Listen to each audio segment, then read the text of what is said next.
I'm going to begin with the revision of the chapter Standards on Audit.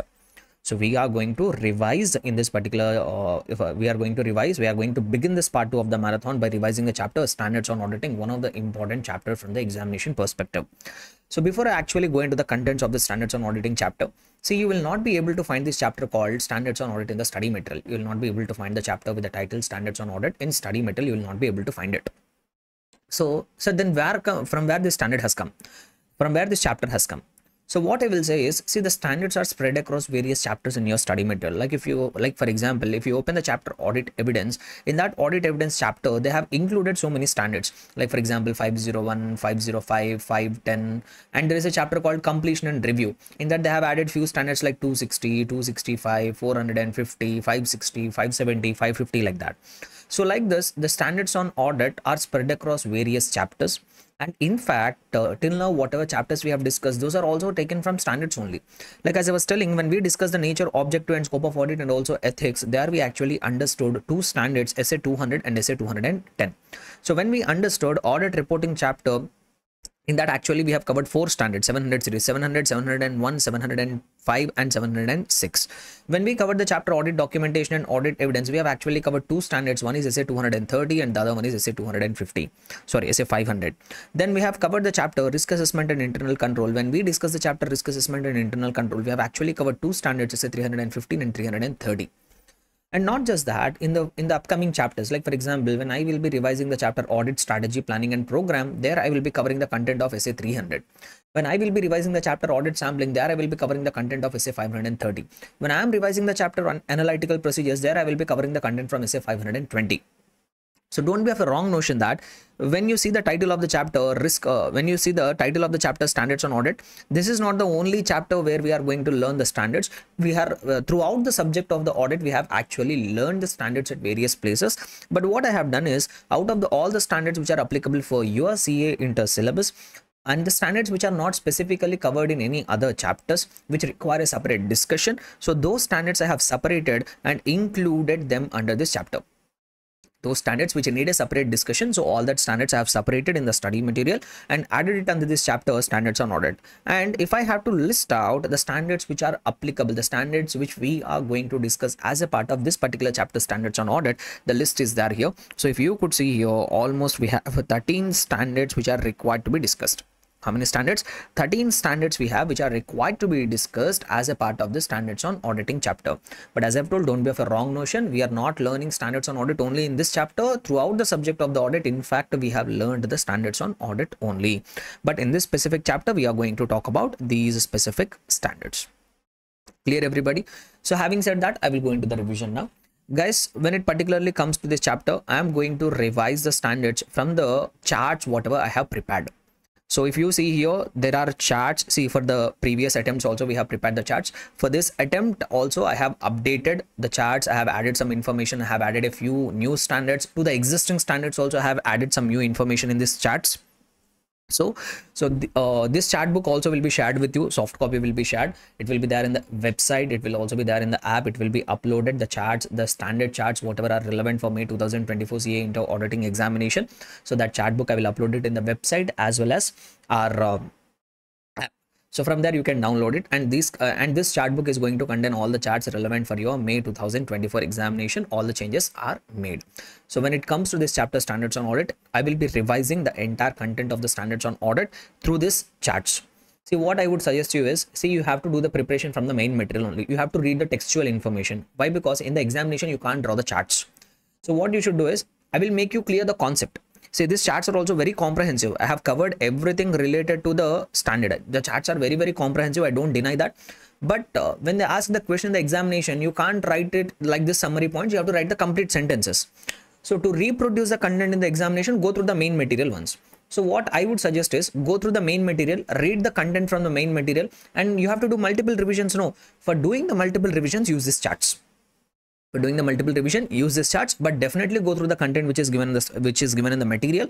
Why? Because in the exam you are supposed to write the descriptive sentences. So that's why my humble request, please go through the material. But for doing multiple revisions, for getting the clarity, for getting the flow of the standard, make the use of these charts. So take both hand in hand. Trust me, you will definitely write a correct answer from the standards. So you will get that level of clarity where you will definitely score 100% of the marks, whatever question they are asking from the standards, so that I can make sure. But just you have to follow the material as well as this charts. Clear? So this chart book will be uploaded in the app and the website. From there you can download it. See, before we actually talk about each and every standard here, so what I would like to do here is, so let me do one thing. Let me create one more note for our marathon series. So this is marathon part 1. So what we will do is, for marathon part 2, we will create a separate note, running notes. Right. Okay. So let me go into the topic relating to standards on audit. Guys, before I actually talk about each and every standard in a detailed manner, I would like to tell you different kinds of standards, a basic introductory information also I want to revise. Why? Because from there also there is a high chance of questions getting tested. So what are the different kinds of standards which are issued? What are the different kinds of standards which are issued? So generally, who will issue the standards in India? So generally in our India, ICA is a regulating authority for accounts and audit related matters. And this ICA has created a board called AASB, Auditing and Assurance Standards Board. So in India, the regulating authority for accounting and auditing profession is ICI. They have created a board called AASB, Auditing and Assurance Standards Board. This board, under the guidance of ICI, they are going to issue various kinds of standards. And talking about different kinds of standards which are issued by AASB, there are specifically 4 categories of standards which are issued by AASB. How many categories of standards? 4 categories of standards. Number 1, SA. Number 1, SR. Number 2, SRE. Number 3, SAE. And number 4, SRS. How many categories of standards are given? 4 categories of standards are given. Number 1, SA. Number 2, SRE. Number 3, SAE. Number 4, SRS. Sir, what is this SA, SRE, SAE, SRS? Let me try to explain it in detailed manner. SA stands for Standards on Audit.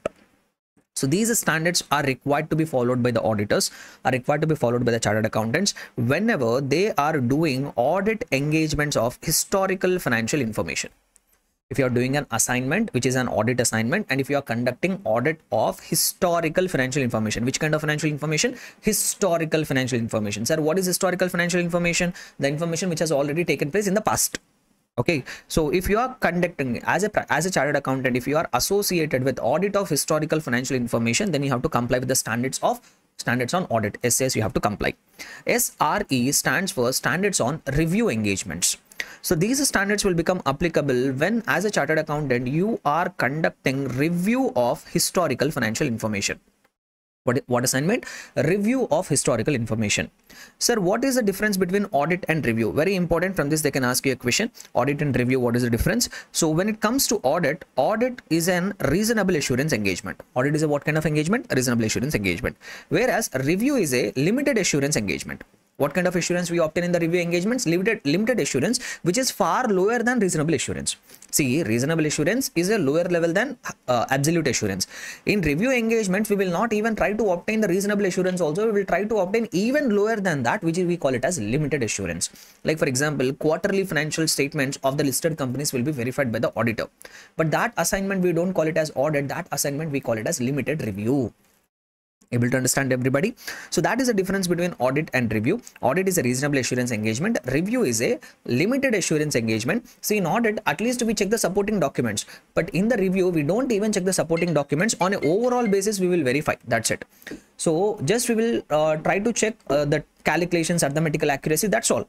We don't even check the supporting documents. So review is such a limited engagement, whereas audit is little bit wider when compared with the review engagement. So being a chartered accountant, sometimes you will do audit assignments, sometimes you will do review assignments. When you are doing audit of historical financial information, then standards on audit will become applicable. Whenever you are doing review of historical financial information, then standards on review engagements will become applicable. Then we have one more category of standards called standards on assurance engagements. What does SA stand for? Standards on assurance engagements. See, SAE will become applicable when you are associated with engagement which is other than historical financial information. Sometimes you are required to work on other than historical financial information. When I say other than historical financial information, that could be prospective financial information. That means that could be related to future financial information, or that could be even related to non-financial information. See, being an auditor, you will not always do only financial information. Sometimes you will do work relating to non-financial information also, like prospectus. Sometimes you are required to certify the prospectus, and sometimes you are required to verify future financial information. Like for example, when the customer, when any client goes for loan, the banker will ask you for projections. So in some cases, as a chartered accountant, you are required to certify the future projected financial information.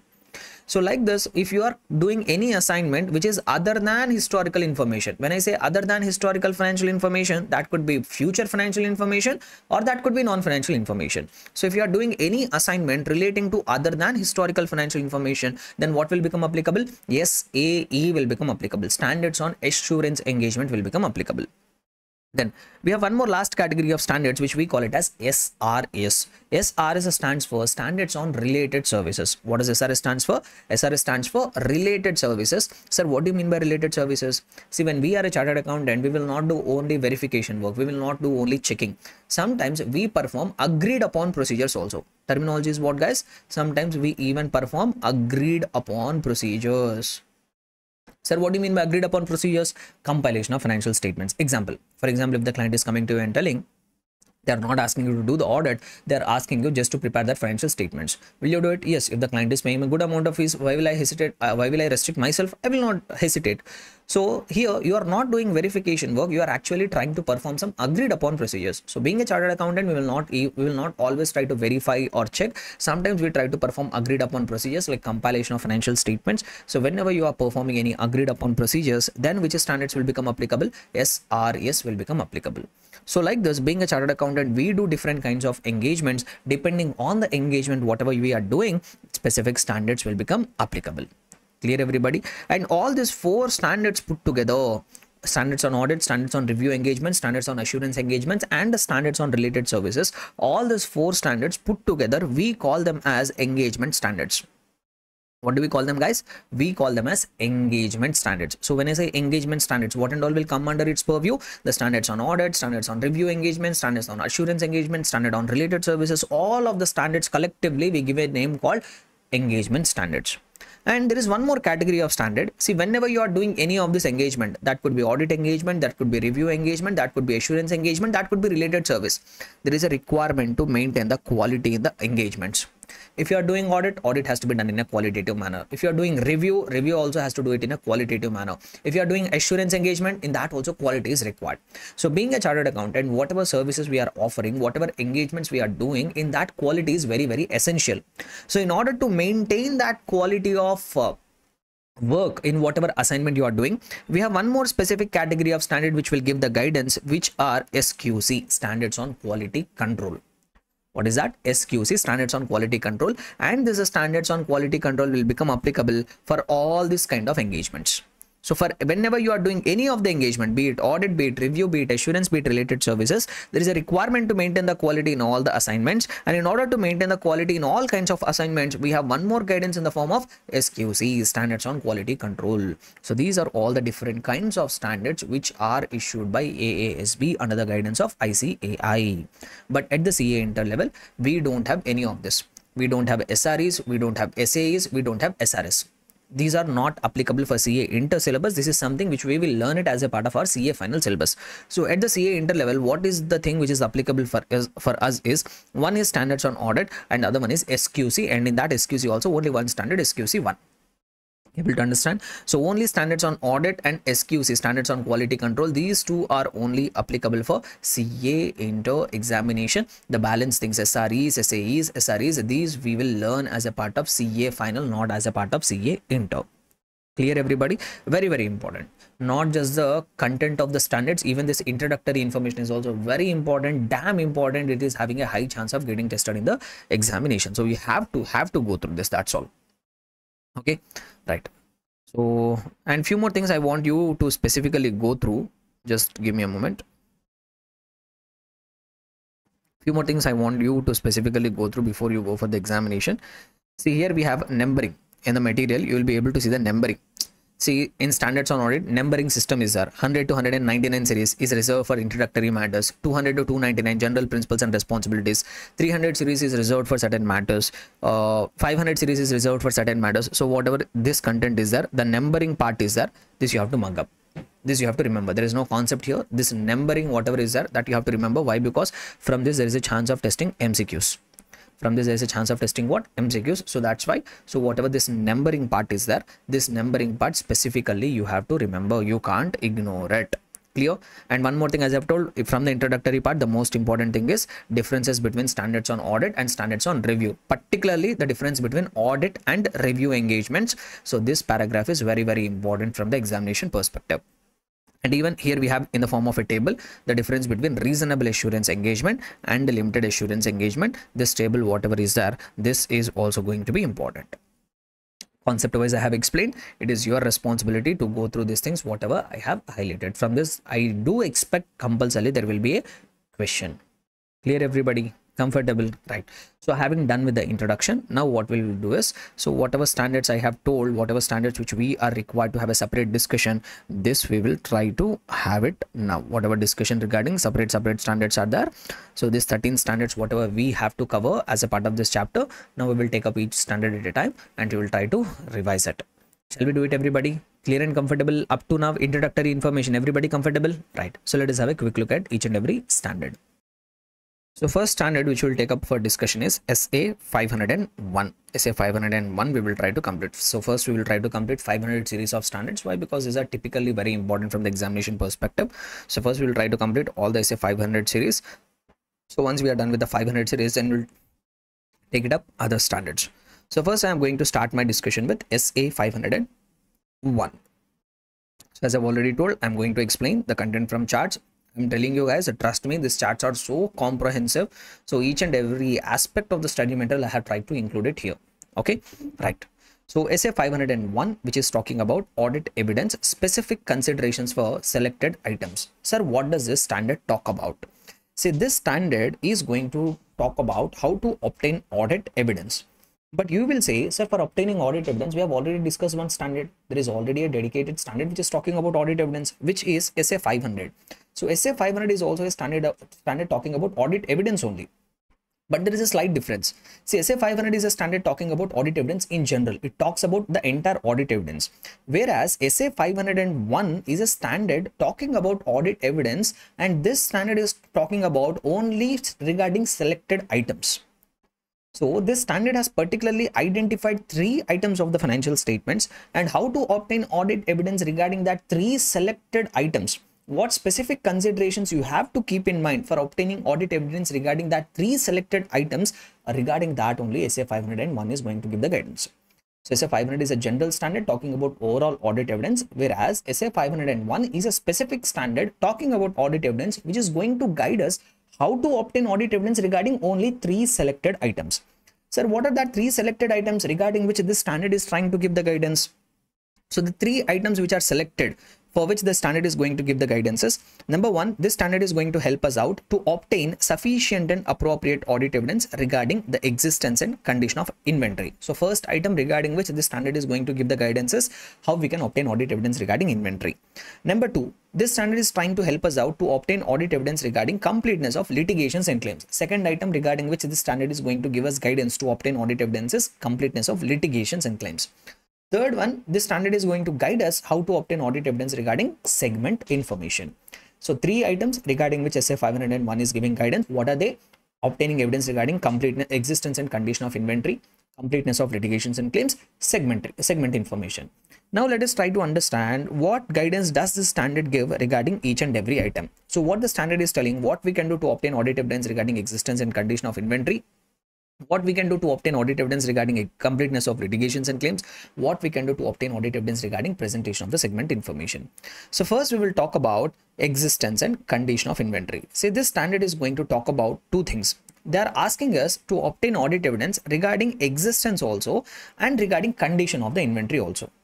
Sir, what is this existence and condition? This I will try to explain it with the help of one simple example. Please pay attention. Guys, assume that you are conducting audit of some entity. Okay, so in that entity's balance sheet you are able to find inventory worth 100 crore rupees. We all know what is the basis for this valuation. So this 100 crores, how this value has been derived is, assume that there are 10 lakh quantity of stock. There are how many quantity of stock? 10 lakh quantity of stock. So cost is 1000 rupees, whereas NRV is 1100 rupees, whichever is lower, so that will be 1000. So if you calculate in that manner, the value the value of the inventory has been 100 crore rupees. Now we want to know whether the value of this inventory of 100 crores is correct or not. In order to decide whether this value of inventory of 100 crores is correct or not, that depends on whether the quantity used for valuation is correct or not, the NRV used for valuation is correct or not. Why? Because cost is very simple. Cost we can find it out from the books of accounts. Where the difficulty comes is finding out the evidence regarding NRV. So if this value of 100 crores has to be correct, then the quantity which is used in valuation of the stock, that should be correct, and NRV should be correct. So we need to obtain evidence. In order to know whether this 10 lakh quantity is correct or not, we need to verify the existence of the stock. So whether 10 lakhs quantity of stock is there existing with the company as on the balance sheet date. So that is what the meaning of existence of inventory. Whatever quantity that has been used in the valuation of the inventory, that much a quantity of stock is existing with the company as on balance sheet date, that we need to obtain evidence. Number two, condition. See, condition is something which is having an impact on NRV. Condition means what? If I put it in simple terms, the quality of the stock. See, NRV of the stock will be influenced by its condition. For example, if I give you one simple layman example to understand, take an example of vegetables or fruits. See, the vegetables or fruits, the day they are brought to the market, assume they are getting sold at 100 rupees. So on first day they are brought to the market, their NRV is 100 rupees. 1 day passes, 2 day passes. So now the quality of that will get reduced. The condition will get deteriorated. Then the fruits and vegetables will be able to fetch only 80 rupees per kg. 2 more days passes. Then what will happen? The value will further come down. It will be able to fetch only 60. So if you see here, this 180, 60 is nothing but NRV. And if you pay close attention, this NRV is getting influenced by the condition of the stock. NRV is getting influenced by what? Condition of the stock. So if you want to obtain audit evidence whether inventory value which is shown in the balance sheet is correct or not, we need to obtain evidence whether the quantity which is used in the valuation of the stock is in existence. Number two, what is the condition of that inventory? So that we need to obtain evidence. Now, how to obtain that audit evidence, sir? Okay, we understood what is the meaning of existence, what is the meaning of condition. Sir, as an auditor, how can I get to know about the existence and condition of inventory? What I can do? You think practically, ignore what the standard is telling. You think practically, if you want to obtain audit evidence regarding existence and condition of inventory, what you should do? Inventory verification, physical verification you have to do. See, generally what the standard says is every management will try to do inventory counting. The management of every organization, they will do the inventory counting of their stock. So most of the organizations will do it as on the balance sheet date. Some organizations will do it other than the balance sheet date. But at certain point of time, management of the organization will do their inventory verification. So what the standard is asking the auditor to do is, auditor shall attend management inventory counting process. So whenever the management is doing their inventory counting, generally every management of the organization will do the inventory counting. So as an auditor, what is your responsibility is you should go and attend that inventory counting process. Whenever management is doing that counting, they will tell you, sir, on so and so date, we are going to verify our stock. We are going to do our inventory counting. Management will tell you. As an auditor, your responsibility is to go and attend that inventory counting process. Sir, by attending, what I should do? So by attending, what you should do is evaluate the management process. Try to understand what process management is following for doing that inventory counting. Number two, observe the management counting. You sit there and observe the counting process. First, try to understand what process they're following. Then you sit there and observe the management counting. If you are feeling bored, you also go and inspect the inventory. You go and check the quality of the stock on your own. And also what you can do is you can perform the test counts. You can also randomly pick some items and you can do the counting on your own. Able to understand? So first step, in order to obtain audit evidence regarding existence and condition of inventory, management will do inventory counting. As an auditor, you should try to attend that inventory counting process done by the management. And by attending there, 4 things you have to do: evaluate the management process for counting, observe the inventory counting process, inspect the inventory, and also perform the test counts. See, sometimes what will happen is management will be doing physical verification. Management has invited you, but you were unable to attend that inventory counting process. Management is doing inventory counting, but they even told you, as an auditor, they told you, sir, on so and so date, we are going to conduct the inventory counting. They even informed you. But as an auditor, you were unable to attend that management counting process. Maybe you are busy, maybe you are out of station, maybe you are occupied with some other work, maybe your personal reasons are there. So whatever may be the reason, management has did the inventory verification, but as an auditor, you were unable to attend that inventory counting process done by the management. Then what I should do, sir? Then the standard simply says auditor shall himself do the physical verification if he is unable to attend that management's counting process. See, if the management is counting and if you have attended, your responsibility will be very less. You can sit and just watch. In case if you are unable to attend that inventory counting process done by the management, what as an auditor you should do is, you should take your team, go to inventory verification on some alternative date and do the counting on sampling basis on your own. If you attend management inventory counting process, you can sit and enjoy that. If you are unable to attend the management's inventory counting process, you have to take your own team, go and do the inventory verification on some sampling basis on some alternative date. See, sometimes what will happen is management conducted inventory counting. They invited you. You are unable to go. You thought that you will do the verification on your own. But now what it has become is, it has become highly impracticable. What it has become? It has become highly impracticable for the auditor to go and do the physical verification. You did not attend management's inventory counting process. You thought of doing it on your own on some alternative date, but that has also become highly impracticable.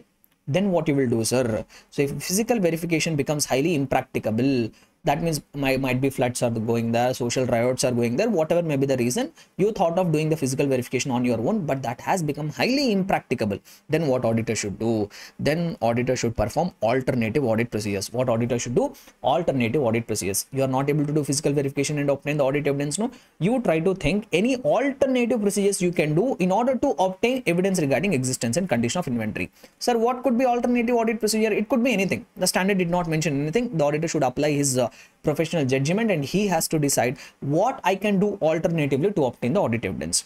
See, if by performing alternative audit procedures, if you are able to get the evidence, okay. Sir, I am unable to perform alternative audit procedures, or you performed alternative audit procedures and then also you are unable to obtain the audit evidence. Then what you should do, sir?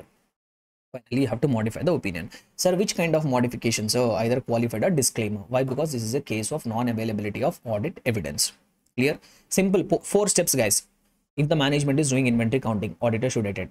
If not possible, you try to do it on alternative date. If that has become highly impracticable, try to perform alternative audit procedures. If alternative audit procedures are also not giving audit evidence, then you have to modify your opinion. That's it. And what kind of modification? Either qualified or disclaimer. Here one important sentence is there, which is typically example from the examination perspective. I will show you that sentence, or from true or false statement perspective also, that is going to be damn important. I will show you. Say 501, where is it? Just give me a moment. That sentence is very important. Why I am telling you, just understand the importance. Why I want you to take you through that particular statement. The complexity is like that. See here. This one. Not this one. Yeah, this sentence.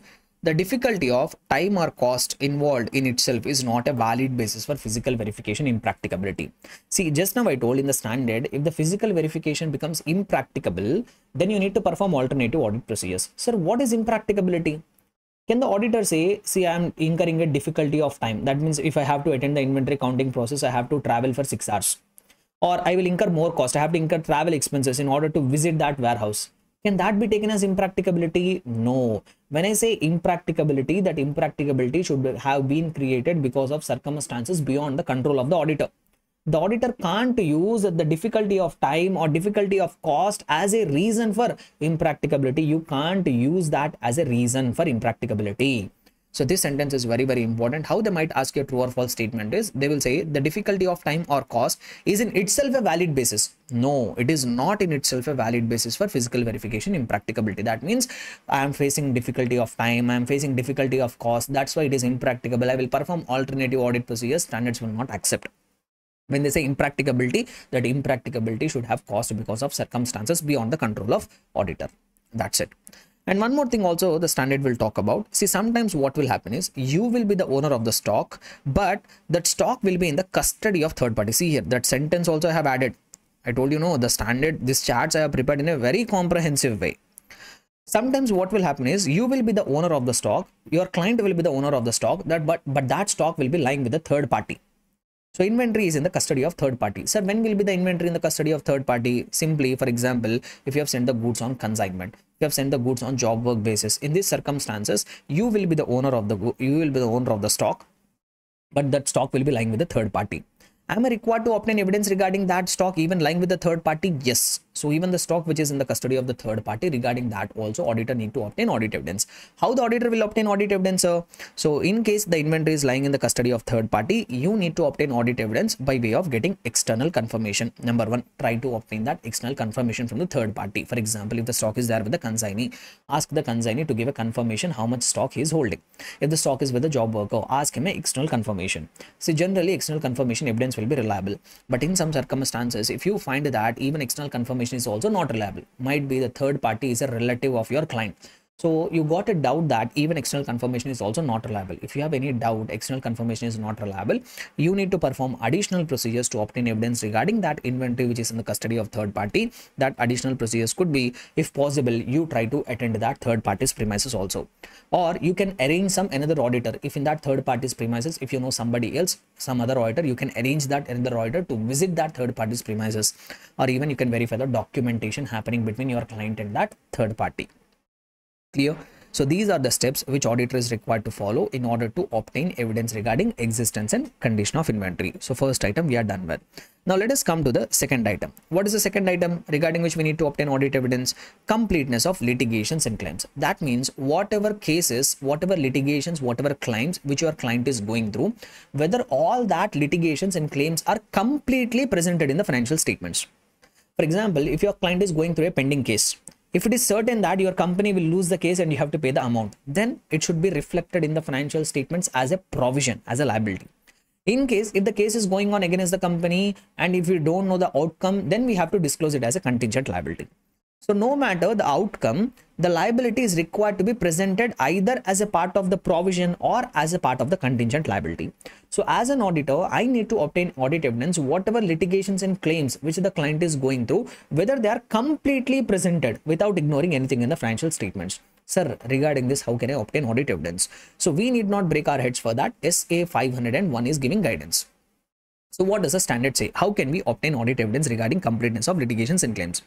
First, what the standard will ask us to do is try to identify, is there any risk of material misstatement in the area of litigations and claims? They are not asking you to directly go and find out whether there is a misstatement in the litigations and claims. They are not asking you to directly go and find out, has the management hidden any pending litigations and claims. First, what the standard is asking you to do is try to identify risk of material misstatement. Try to find out, is there any possibility that a management could have hidden the litigations and claims. Sir, how can I identify that risk of material misstatement regarding litigations and claims? The standard itself is telling do three simple steps to know whether there is any risk of material misstatement in the litigations and claims. So what are that three simple steps? Very simple. Number one, go and inquire with the management and in-house legal counsel. First, go and inquire with the management and internal legal team. If it is there, go and inquire with them. Sir, did you disclose all the litigations and claims or have you hidden anything? First, go and inquire. Number two, read the minutes of those charged with governance. Number two, what you can do, you can go and read that minutes of the meetings of those charged with governance. Number three, review the legal expenses account. Verify do an in-depth analysis of legal expenses account. Try to compare it with the last year. So like that, you do some kinds of analysis. So first, to do these three steps and identify, is there any risk of material misstatement? Is there any chance of misstatement happening in the litigations and claims? What are the three steps? Number one, inquire with the management and in-house legal counsel. Number two, read the minutes of those charged with governance. Number three, review the legal expenses account. Now, by doing these three steps, two outcomes could be possible. What two outcomes could be possible? The auditor might find a risk of material misstatement. The auditor might not find a risk of material misstatement. If the auditor did not find out the risk of material misstatement, the auditor performed the above three steps. If he did not find out any risk of material misstatement, his responsibility will be over. He need not do anything further. His responsibility comes to end by performing these three simple steps. So by performing these three simple steps, if the auditor did not find any risk of material misstatement, then and there his responsibility will come to an end. He need not do anything further. But in case after performing these three steps, if the auditor finds out the risk of material misstatement, then he need to perform some extra procedures. Able to understand? So by performing these three steps, if the auditor finds the risk of material misstatement, then he needs to perform some more procedures. What he needs to do?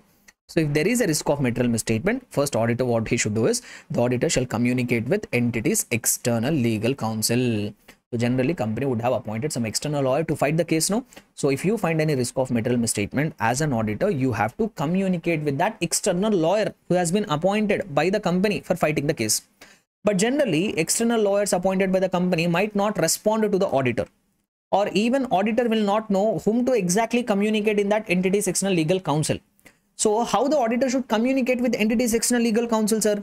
Through a letter of inquiry. Whatever information you want to get, you put it on a piece of paper. And you should ask the management to draft it.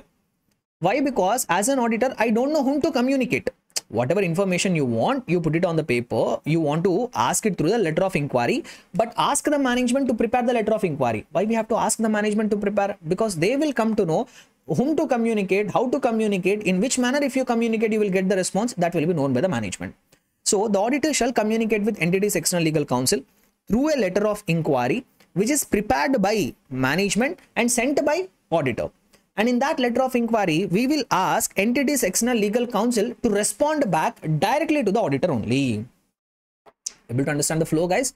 If you find risk of material misstatement, you have to communicate with entity's external legal counsel. How, sir? Through a letter of inquiry. Who will prepare it, sir? Management. Who will send it, sir? Auditor, sir.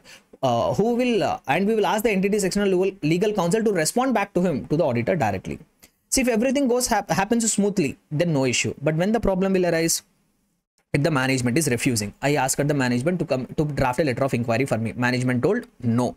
Or management permitted me, they drafted a letter of inquiry. I sent it to the external legal counsel, but external legal counsel did not respond. He's not giving a reply. Or he's prohibited from responding because of some laws and regulations. External legal counsel is prohibited from responding. See, if everything happens smoothly, well and good, we can continue the audit. But when the problem arises, I want to communicate with entity's external legal counsel, but management is not allowing me. Or management allowed me, but external legal counsel is not responding back to me, or he is prohibited from responding. In these circumstances, what I should do? In these circumstances, what you should do is you should try to perform alternative audit procedures. So what could be alternative audit procedures? Once again, it is up to the auditor's professional judgment. So if you are unable to communicate with entity's external legal counsel because of these reasons, try to perform alternative audit procedures. Sir, if alternative audit procedures are also not possible, as I have told, modify the opinion. Which kind of modification? Since it is a case of non-availability of audit evidence, you have to give either qualified or disclaimer. Understood? So in addition to all that, even you need to obtain written representation from the management that they have disclosed all the litigations and claims and they have provided complete information to the auditor. Ask one written representation also. And in some circumstances, the auditor might feel that communicating with the entity's external legal counsel through a letter of inquiry alone will not be enough. He might feel that he is required to directly go and meet with entity's external legal counsel. In which circumstances that will happen? Generally, the standard is telling you are required to communicate with the external legal counsel through a letter of inquiry. But sometimes auditor might feel that just communicating through a letter of inquiry alone will not be enough. He might feel that it will be better if we go and directly meet with the entity's external legal counsel. Sir, when that circumstances will generally happen. So when the auditor might feel to directly go and meet with the entity's external legal counsel is, if the risk is a significant risk. If you came to know that because of that litigation, the risk is going to be a significant risk. In that case, is just communicating with the letter of inquiry alone will not be enough. You might directly go and meet with the entity's external legal counsel. Or when the matter is complex, matter is very difficult to understand, then also you can directly go and meet with the entity's external legal counsel. Or when there is a disagreement between management and external legal counsel, management is trying to say something, external legal counsel in way of response to the letter of inquiry, they are trying to say something else. So when there is a disagreement between management and the external legal counsel, then also auditor might feel to directly go and meet with the entity's external legal counsel. Here, guys, this part is very, very important. In the previous examination, they have asked a question out of it. The question which they have asked is, I will show you once, just for the sake of convenience, how the questions will be tested in the examination. So I'm showing that for you. Yeah, this question. So if you read this question, SPR Limited has been into the media business since 1990. During the financial year 2021-22, many notices were received by the company for hurting public sentiments and financial claims were filed against the company. As an auditor of a company, you requested the management for arranging the meeting with the company's external legal counsel. Management is of the view that such meetings are necessary only in certain circumstances. Can you list down those circumstances? So auditor is asking, he wants to go and meet with the entity's external legal counsel directly, but the management feels that that meeting is required only in some circumstances. So what are that circumstances where communication, where meeting with the entity's external legal counsel will be appropriate? In these three circumstances: when the risk is significant, when the matter is complex, when there is a disagreement between management and entity's external legal counsel. Clear, everybody? right? So this is how you need to obtain audit evidence regarding completeness of litigations and claims. Now, one more part is there, which is this standard is talking about. This standard is also trying to help the auditor to obtain audit evidence regarding presentation of segment information. So how the auditor can obtain evidence regarding segment information, whether segment information is correct or not, how the auditor can obtain audit evidence? Very simple, guys. First, as an auditor, you need to understand the methods used by the management. See, in the accounting standards, we have a guidance how to identify primary segments, how to identify secondary segments. So first, as an auditor, we need to understand what methods are used by the management in identifying the segments. And also we need to understand how the sales, transfers and charges are happening between the segments. Comparison with the budgets. Budgets wise, if segment wise, if budgets are there, try to compare the actual results with the budgets. And also allocation of assets, how the assets are allocated among different segments, that also you try to understand. And also you should ensure that there is a consistency with the prior period. Whatever policies they have followed for segment information in the prior year, whether it has been consistently applied in the current year. So as an auditor, you need to understand the methods which are followed by the management in presenting the segment information. Then also you need to evaluate whether whatever methods which are used by the management, whether they comply with the applicable financial reporting framework. Nothing but we have accounting standards which are talking about how to present the segment information. So first we will try to understand what methods are used by the management. Then we will evaluate whatever methods that are used by the management, whether they are as per respective accounting standards. That's it. So when it comes to segment information, there is nothing much to discuss. This is what simply we have to remember regarding segment information. Clear? So with this, we are successfully done with SA 501. Very, very important standard from the examination perspective. Compulsorily, you can expect a question from this standard. Okay, so I can say either in MCQs, true or false statements or descriptive questions, in any way, 4 marks compulsorily will come from the standard. And this is what all the standard is about, talking about 3 things. Clear? So successfully with this, we are done with SA 501. So now we will talk about the next standard, which is SA 505. Now we will try to revise SA 505. So coming to SA 505, SA 505 is a standard which is talking about external confirmation. Sir, what is this external confirmation? Guys, if you go back to the discussion, whatever we had in the chapter audit documentation and audit evidence, I told you that there are only 7 methods which are available for obtaining audit evidence. You take any audit procedure to achieve the outcome of that audit procedure, we have only 7 methods available. And if you could list that 7 methods, the 7 methods are inquiry, inspection, observation, external confirmation, recalculation, reperformance and analytical procedures. So in that list, if you see, one of the technique or one of the method for obtaining audit evidence is external confirmation. So basically, external confirmation is one of the method or technique to obtain audit evidence, and it is one of the most reliable audit evidence. It is, since it is a external evidence. See, when I say external confirmation, it is getting generated outside of the client's organization. So that's why it is one of the most reliable audit evidence. So SA 505 is actually helping us out how we can betterly make use of external confirmation to obtain the best reliable audit evidence. So that is what all the standard is going to talk about. So how we can effectively make use of external confirmation to obtain the most reliable and relevant audit evidence. See, before we talk about the method, the guidance for sending external confirmation, we need to understand a few definitions. Number one, first we need to understand what is an external confirmation. The SA 505 has defined that an external confirmation is a direct written response. It is what? A direct written response obtained by the auditor from a third party or confirming party. See, when I say third party means someone outside of the client's organization. That could be debtor, that could be creditor, that could be banker, that could be supplier. So whatever direct written response. See, one more thing you have to pay specific attention. Only written response is considered as external confirmation. If you call and get a oral response from a third party, that is not considered as external confirmation. As per the standard, the definition is very specific. External confirmation is a direct written response obtained by the auditor from a third party or a confirming party. And that written response could be either in paper form or it could be electronic form. For example, if you want a confirmation, you can send a letter and you can expect the reply in a paper format. Or even external confirmation can be in the form of email also, WhatsApp message also, that is electronic format. So whatever it is, a direct written response obtained by the auditor from a third party or a confirming party, either in paper form or in electronic form, that we are going to call it as external confirmation. So one important takeaway from this definition, oral response will not be considered as external confirmation under standard. Clear? Now this external confirmation will be of two types. One is positive confirmation request and the other one is negative confirmation request. Sir, what is positive confirmation request? It refers to such a confirmation request where we expect a third party to respond, either he agrees or disagrees with the information. For example, if I'm sending a confirmation request in which as an auditor I'm telling, dear debtor, I'm auditor of so and so company. I came to know that you are a debtor for my client, and my client is saying that you are required to pay 1 crore rupees of money for them. Please reply back to me whether you are required to pay 1 crore rupees or not. So from this phrasing of the question, it is indicative that as an auditor, I am expecting a response from a third party. Either he agrees. If he agrees with that 1 crore, then also I expect a response. If he disagree with that 1 crore, then also I expect a response.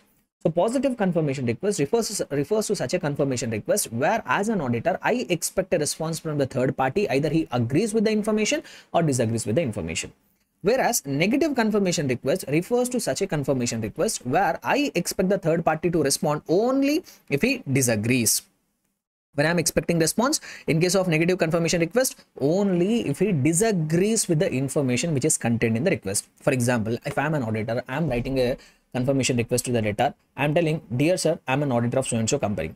I came to know that my client is, you are required to pay some amount to my client. My client is telling that you are required to pay them 1 crore rupees of money. Please reply back to me when you disagree. Reply back to me only when you disagree. So this is a negative confirmation request. Why? Because I am expecting a response from a third party only when he disagrees. See, sometimes confirmation request will be like this. Observe the terminology, whatever I am saying. So assume that I am an auditor and I am writing a confirmation request. Dear debtor, I am auditor of so and so company. I came to know that you owe some money to the client. You owe some money to my client. Please tell me what is the amount you are required to pay. See, here in this case, I'm not asking the third party to agree or disagree. If I'm asking the information directly from the third party, where it will fall? It will also fall under positive confirmation request. Why? Because I'm expecting response in all the circumstances, no? So that's why positive confirmation request will cover two scenarios where I expect the third party to respond, either he agrees or disagrees with the information, or if I'm asking the information directly from the third party. Or if I am asking information directly from the third party, that also will come under positive confirmation request. Whereas negative confirmation request refers to such a confirmation request where we expect the response of the third party only when he disagrees. If he is agreeing, then I don't want response. But you tell me, between positive versus negative, which one is more reliable? Positive confirmation request is more reliable than when compared with the negative confirmation request. Actually, negative confirmation request will give you less reliable audit evidence than when compared with the positive confirmation request. Does that mean auditor should never use negative confirmation request? No. Sir, then which one auditor has to use, sir? That is up to his professional judgment. I'm only telling when we do the comparison, negative confirmation request will be less reliable. But that doesn't mean auditor should use only positive confirmation request. No, we don't say that. So auditor can either make use of positive confirmation request or negative confirmation request depending upon his professional judgment. Clear? And one more definition, and two more definitions are there actually which we need to understand. One definition which we have to understand is exception. What is the meaning of the term exception? Exception means if there is a difference between information which is there in the confirmation request or books of accounts and the response which is provided by the third party, if both are not matching, if there is a difference between information which is there in the confirmation request or books of accounts, generally whatever information is there in the books of accounts, that only I include in the confirmation request. So whatever information which is there in the confirmation request and whatever response I am getting from the third party, if both are different, that scenario I call it as exception. For example, I am writing to my debtor, I am asking him, sir, my client is telling that you are required to pay them 1 crore rupees of money. But the debtor, the third party has given a response that, sir, I am not required to pay 1 crore rupee, I am required to pay 80 lakh rupees only. So there is a difference between information which is there in the confirmation request and response provided by the third party. This difference scenario only we call it as exception. Now I have one more question for you. Does an exception always mean a misstatement? If you find a difference here in the confirmation request, it is 1 crore. Response given by the third party is 80 lakh rupees. Will you automatically conclude that there is a misstatement? No, exception doesn't always mean a misstatement. Why? Because sometimes the differences could come even because of the mistake in the third party's books of accounts. even because of mistake in the third party's books of accounts. So when you come across exception, you should not immediately jump to the conclusion that is a misstatement. Sometimes that could be a mistake in the third party's books of accounts also. So exception doesn't always mean a misstatement. Whether exception results in a misstatement or not, that as an auditor you have to investigate further and find it out. But whatever it is, the meaning of exception is there is a difference between the information which is there in the confirmation request and the response provided by the third party. That differential scenario we call it as exception, and exception doesn't always mean a misstatement. There is one more term which we need to understand here. There is one more definition which we need to understand here, which is non-response. We need to understand one more definition, which is what? Non-response. Let us try to understand that definition as well. So what is this non-response? Let us try to understand it. See, non-response means you are sending either a positive confirmation request or negative confirmation request, but it has been returned undelivered. It has been returned undelivered. Either you sent a positive confirmation request or you have sent a negative confirmation request, but it was unable to be delivered because the recipient is not found and it was returned undelivered back to you. This case we call it as non-response. There is one more case which will come under that non-response. You have sent a positive confirmation request. It was received by third party also, but the third party did not respond to you. This scenario also will come under non-response. So non-response includes two circumstances. You are sending a confirmation request, either positive or negative, and it has been returned undelivered. Or you are sending positive confirmation request, it has reached the third party, but the third party is not responding back to you. This also will come under non-response. Whereas if you send a negative confirmation request, if it is received by third party, but he is not giving response, can this be called as non-response? No, this is not called as non-response. Why? Because if you send a negative confirmation request, if it was received by third party and if it's not responding, it is an implied acceptance of the third party. This we can't call it as non-response. So non-response includes only two circumstances. You have sent a confirmation request, either positive or negative, but it has been returned undelivered.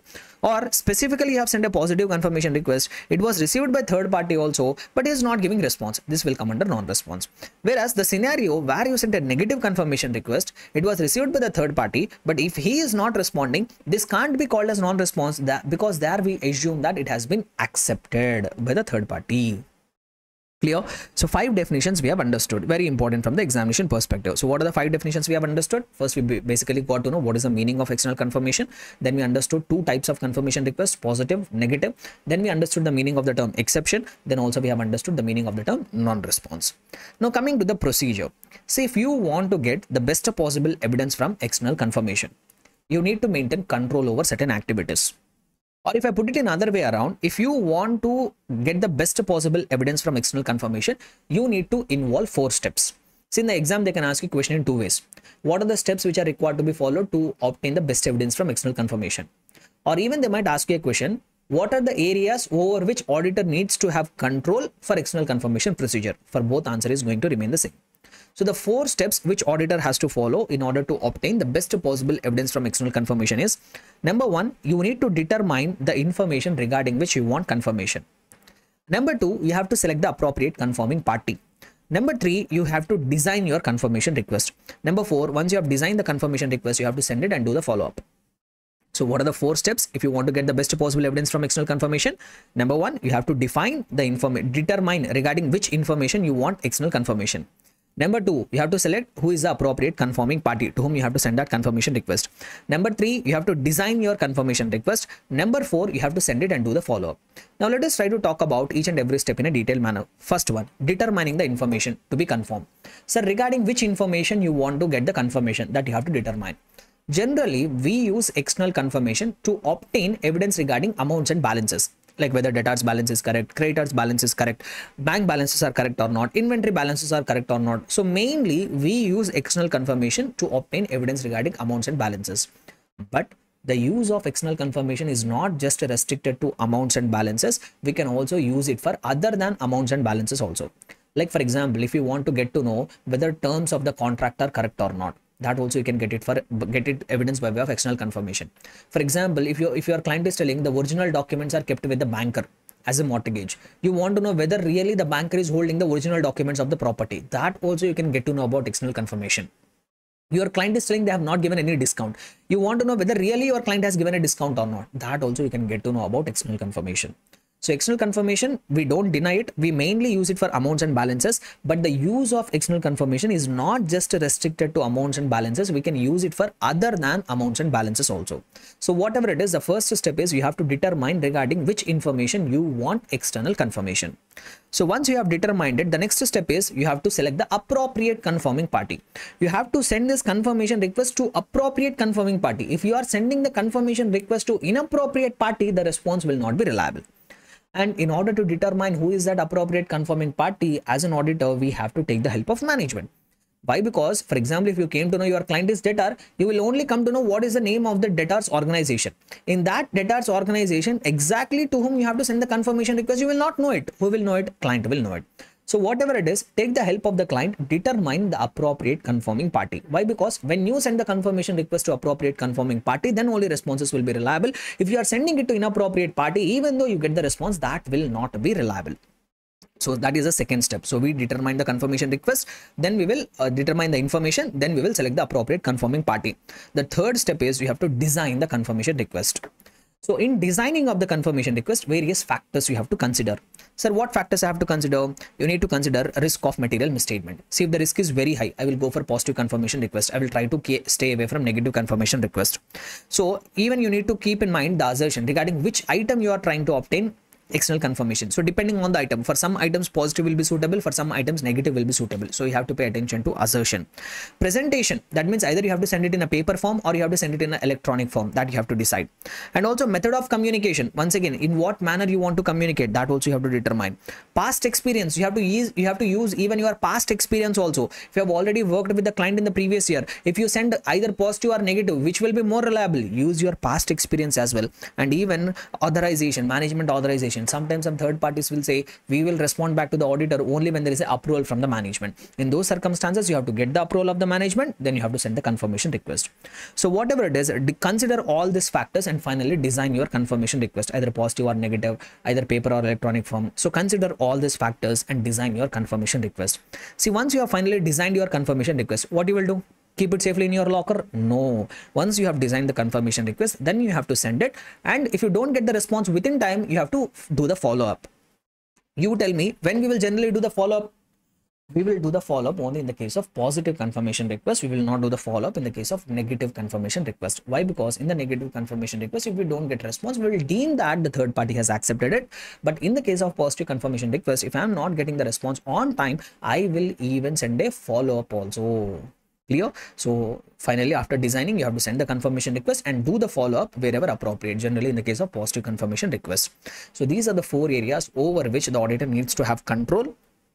He wants to obtain the best possible evidence. So what are the 4 areas? Number 1, determine the information. Number 2, select the appropriate confirming party. Number 3, design it. Number 4, send it and do the follow-up wherever appropriate. Now, few more parts of the standard are there, easy ones. Let us try to cover it. Next paragraph, use of negative confirmation request. See, as I have told, between positive versus negative, which confirmation request is more reliable? Positive. So generally, when compared with positive confirmation request, negative confirmation request will be less reliable. So the standard is telling, don't use only negative confirmation request when the risk is very, very high. Negative confirmation request will give less persuasive evidence. Negative confirmation request will give you less convincing evidence when compared with the positive confirmation request.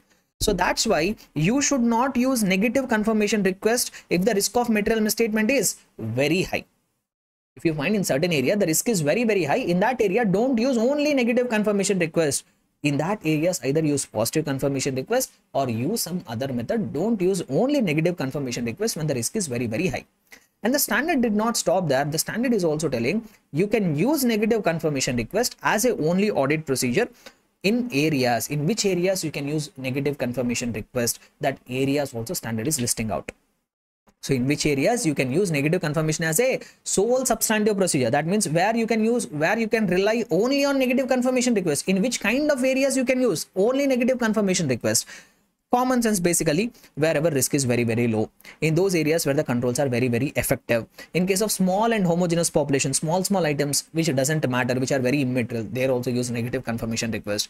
Where low exception rate is expected, that means you are finding in certain area the chances for differences are very low. In that areas also you can send confirmation, negative confirmation, when the recipient doesn't disregard your request. This means, for example, you know the third party very well, that the third party will go through each and every confirmation request. If he finds something wrong, he will definitely respond.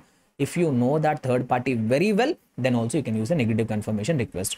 So it will be better for you if you use negative confirmation request only in those areas. In other areas, it is always advisable to go with positive confirmation request. Why? Because negative confirmation request will give you less convincing audit evidence. Clear? Then two more things are there. Management's refusal to send a confirmation request. See, as an auditor, you want to send the confirmation request to the third party, but the management is refusing. Management is not allowing you to send the confirmation request to the third party. In those circumstances, what you should do? The standard says if the management is refusing the auditor to communicate with the third party, first inquire the reasons. Ask the management because of what reasons they are asking me not to communicate with the third party. If there is a reasonable justification, if they are able to give me valid reasons, then what I will do? I will try to perform alternative audit procedure. Sir, what could be alternative audit procedure? Once again, as I have told, is up to your professional judgment. So if the management is coming to me and telling me, sir, don't communicate with the third party, don't communicate with the debtor, I should first ask them reason. Sir, why are you asking me not to communicate with the debtor?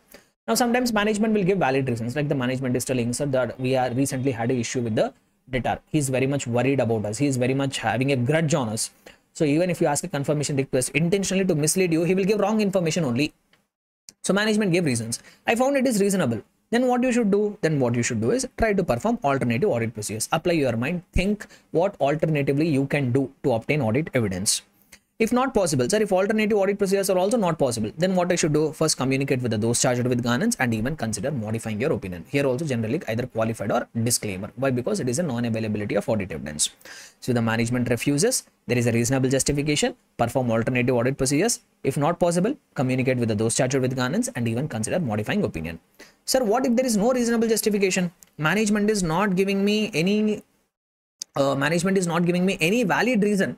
I want to communicate with the third party. Management told no. I am asking them reasons. Sir, why you don't want me to communicate with the third party? The management is giving all the bullshit reasons, or they're not giving me any reasons at all.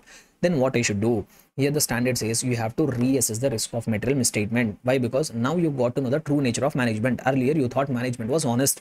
Now you got to know about the true nature of the management. Earlier you might have thought risk is very low. Now you have to change your risk of material misstatement. Particularly analyze is there any risk of fraud and make changes to your nature, timing and extent of audit procedures. So if the management did not give you valid reasons, you have to reassess the risk of material misstatement once and make suitable changes to your audit procedures. Here also communicate with those charged with governance, and if you feel necessary, even you consider modifying your opinion. Clear? So this is what SA 505 says regarding external confirmation. Very simple, guys. What we have understood in the standard, what is the meaning of external confirmation? Two types of external confirmation: definition of non-response, definition of exception. Then we have seen in the process of obtaining evidence from external confirmation procedure, what steps you have to follow. 4 steps are there, that also we have seen. Then we have seen in which specific circumstances you can make use of negative confirmation request. What if the management refuses you to send the confirmation request? Clear, everybody? So with this, we are successfully done with SA 505 as well. Hope you guys are able to understand it. So since we are done with revising the standard SA 505, now we will try to discuss the next standard, which is almost similar to SA 505. So we will take up the standard now for discussion, which is SA 580. Which is SA 580, very simple one. It will look mostly like SA 505 itself. So we will revise now SA 580. So what does SA 580 talk about? As you could see the title of SA 580, it is going to talk about something called written representation. It is going to talk about something called written representation. So nothing but in the standard, we are going to revise what is the meaning of written representation, how it can be used as audit evidence, regarding which matters auditor is required to obtain written representation. So all these things we are going to focus in this particular standard. So without any delay further, let us try to revise the concepts of SA 580. So first I will try to begin with what is the meaning of written representation. First we will try to understand what is the meaning of written representation. Guys, if you just go back to the discussion whatever we had just now, we understood SA 505. In that we have understood what is the meaning of external confirmation, right? So what is the meaning of external confirmation? External confirmation is a direct written response obtained by the auditor from a third party. That we call it as what? External confirmation. Now written representation means it is a direct written statement obtained by the auditor only, but not from the outsider, from the management. That we call it as written representation. External confirmation is a written confirmation obtained by the auditor from a third party. Whereas if the auditor is trying to obtain that written confirmation from the people who are inside of the organization, particularly management, so then it becomes an written representation. So that is what the meaning of written representation, nothing but a written statement which is obtained by the auditor from the management of the organization to confirm certain matters or to support the other audit evidences whatever he is having. So nothing but whatever confirmation which auditor is obtaining from the management of the organization to confirm certain matters or to support the evidences whatever he is having, that's written statements obtained by the auditor from the management. We are going to call it as written representation. Like for example, in SA 501, if you remember, I told as an auditor, when you are trying to obtain audit evidence regarding litigations and claims, you need to obtain the written representation. So if you remember that particular discussion, if you go back to SA 501, so in the SA 501, when we are understanding how to obtain audit evidence regarding litigations and claims, one of the audit procedures they have told is auditor should obtain written representation regarding litigations and claims. So that means as an auditor, you will ask the management to give a confirmation that the management has disclosed all the litigations and claims and they have provided the complete information to the auditor regarding litigations and claims. So basically, if you pay attention here, what auditor is trying to do is trying to get a written confirmation from the management to confirm certain matters or to support the other audit evidences. So that written statements obtained by the auditor, that we call it as written representation. Now, the question is, can the written representation be used as audit evidence? Can the written representation be considered as audit evidence? For example, if I ask the management to give a confirmation regarding certain matter. So management gave me a confirmation. Take litigations and claims only. I asked the management to give a written confirmation that they have disclosed all the litigations and claims. They gave me a written representation. Can I consider it as evidence? Can the written representation be used as audit evidence? The answer is yes. Written representation is a kind of audit evidence, but the problem is written representation cannot be considered as evidence on its own, which simply means that you should not use written representation only as an audit evidence. It is just a supporting audit evidence. Written representation is what? It is just a supporting audit evidence. You can't consider written representation as a evidence on its own. Sir, why the standard has specifically told this? Why? Because if the standard has given a permission, written representation alone can be used as audit evidence, my audit becomes very simple. See, what I will do is, if written representation alone can be used as audit evidence, I will accept appointment of audit of certain entity. I will go to that entity. I will ask the management to give two simple confirmation. Sir, give me a confirmation that you have prepared the financial statements as per applicable financial reporting framework. Give me a written confirmation that you have prepared the financial statements free from material misstatements. I will get the two confirmations, express my opinion, my audit will be over. So do you think that is appropriate? No, that's what even the standard says. You can use written representation only as a supporting evidence. You can't use the written representation as a audit evidence on its own. Clear? So very, very important. So we understood what is the meaning of the written representation, how written representation can be used as audit evidence. Now let us try to understand what are the objectives of the auditor as per SA 580. Or they might also ask you a question regarding which matters auditor is required to obtain written representation. So if they ask you the question, what are the matters regarding which auditor need to obtain written representation? Or if they ask you the question, what are the objectives of the auditor as per SA 580? For both the questions, we are going to write the same answer. So let us try to understand regarding which matters auditor need to obtain written representation. So the auditor must compulsorily obtain in every audit engagement, the auditor must obtain written representation regarding two things, compulsory. What are they? That the management has fulfilled the responsibility for the preparation of financial statements. So whenever you are conducting audit of any entity, you must obtain one written confirmation from the management that they are agreeing to fulfill their responsibility for the preparation of financial statements. Number two, you should also obtain written representation from the management that there is a completeness of information provided to the auditor. So if you are conducting audit of any entity, the first thing which you need to do is, you should go to the management and say, sir, please give me a written confirmation that you will fulfill your responsibility for preparation of financial statements, that too as per applicable financial reporting framework. Not just that, you also ask the management to give a written confirmation that they have completely provided the information to the auditor. They did not hide any information from the auditor. So these are two matters. Regarding these two matters, preparation of financial statements, completeness of information provided to the auditor. Regarding these two matters, the auditor first should go and obtain written representation compulsorily in every kind of audit. And not just that, if there is any requirement of any relevant standard, if any standard is asking the auditor to obtain written representation regarding certain matter, there also it is mandatory. Like for example, just now as I have told, SA 501 is asking the auditor to obtain written representation regarding litigations and claims. Since SA 501 is telling it, it is mandatory for the auditor to obtain the written representation. Able to understand what I'm trying to say here? So these are three matters. So practically three matters. Regarding these three matters, the auditor must obtain written representation that the management will fulfill the responsibility. They will provide completely the information to the auditor, and if there is any requirement of the standard in that regarding that matter also, auditor must obtain compulsory. In remaining all the circumstances, it is up to the auditor's choice for which matter he wants written representation, for which matter he doesn't want written representation. In rest of the matters, auditor can decide. And whatever representations which have been provided by the management, you have to respond to that appropriately. In some cases, you will ask the written representation, but the management will not provide it. Then also you have to respond appropriately. Sir, how to respond appropriately? That's what we are going to see in the remaining part of the standard. So these are the objectives regarding three matters. You need to obtain compulsory representation, and if the management has given you required written representation, you have to respond to that appropriately. If the management did not give you the requested written representation, then also you have certain responsibilities to fulfill. What are they? We are going to talk about it. Clear?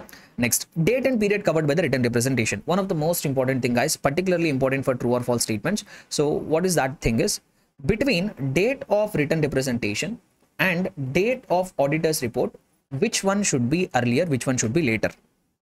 Between date of written representation and the date of auditor's report, which date should be earlier?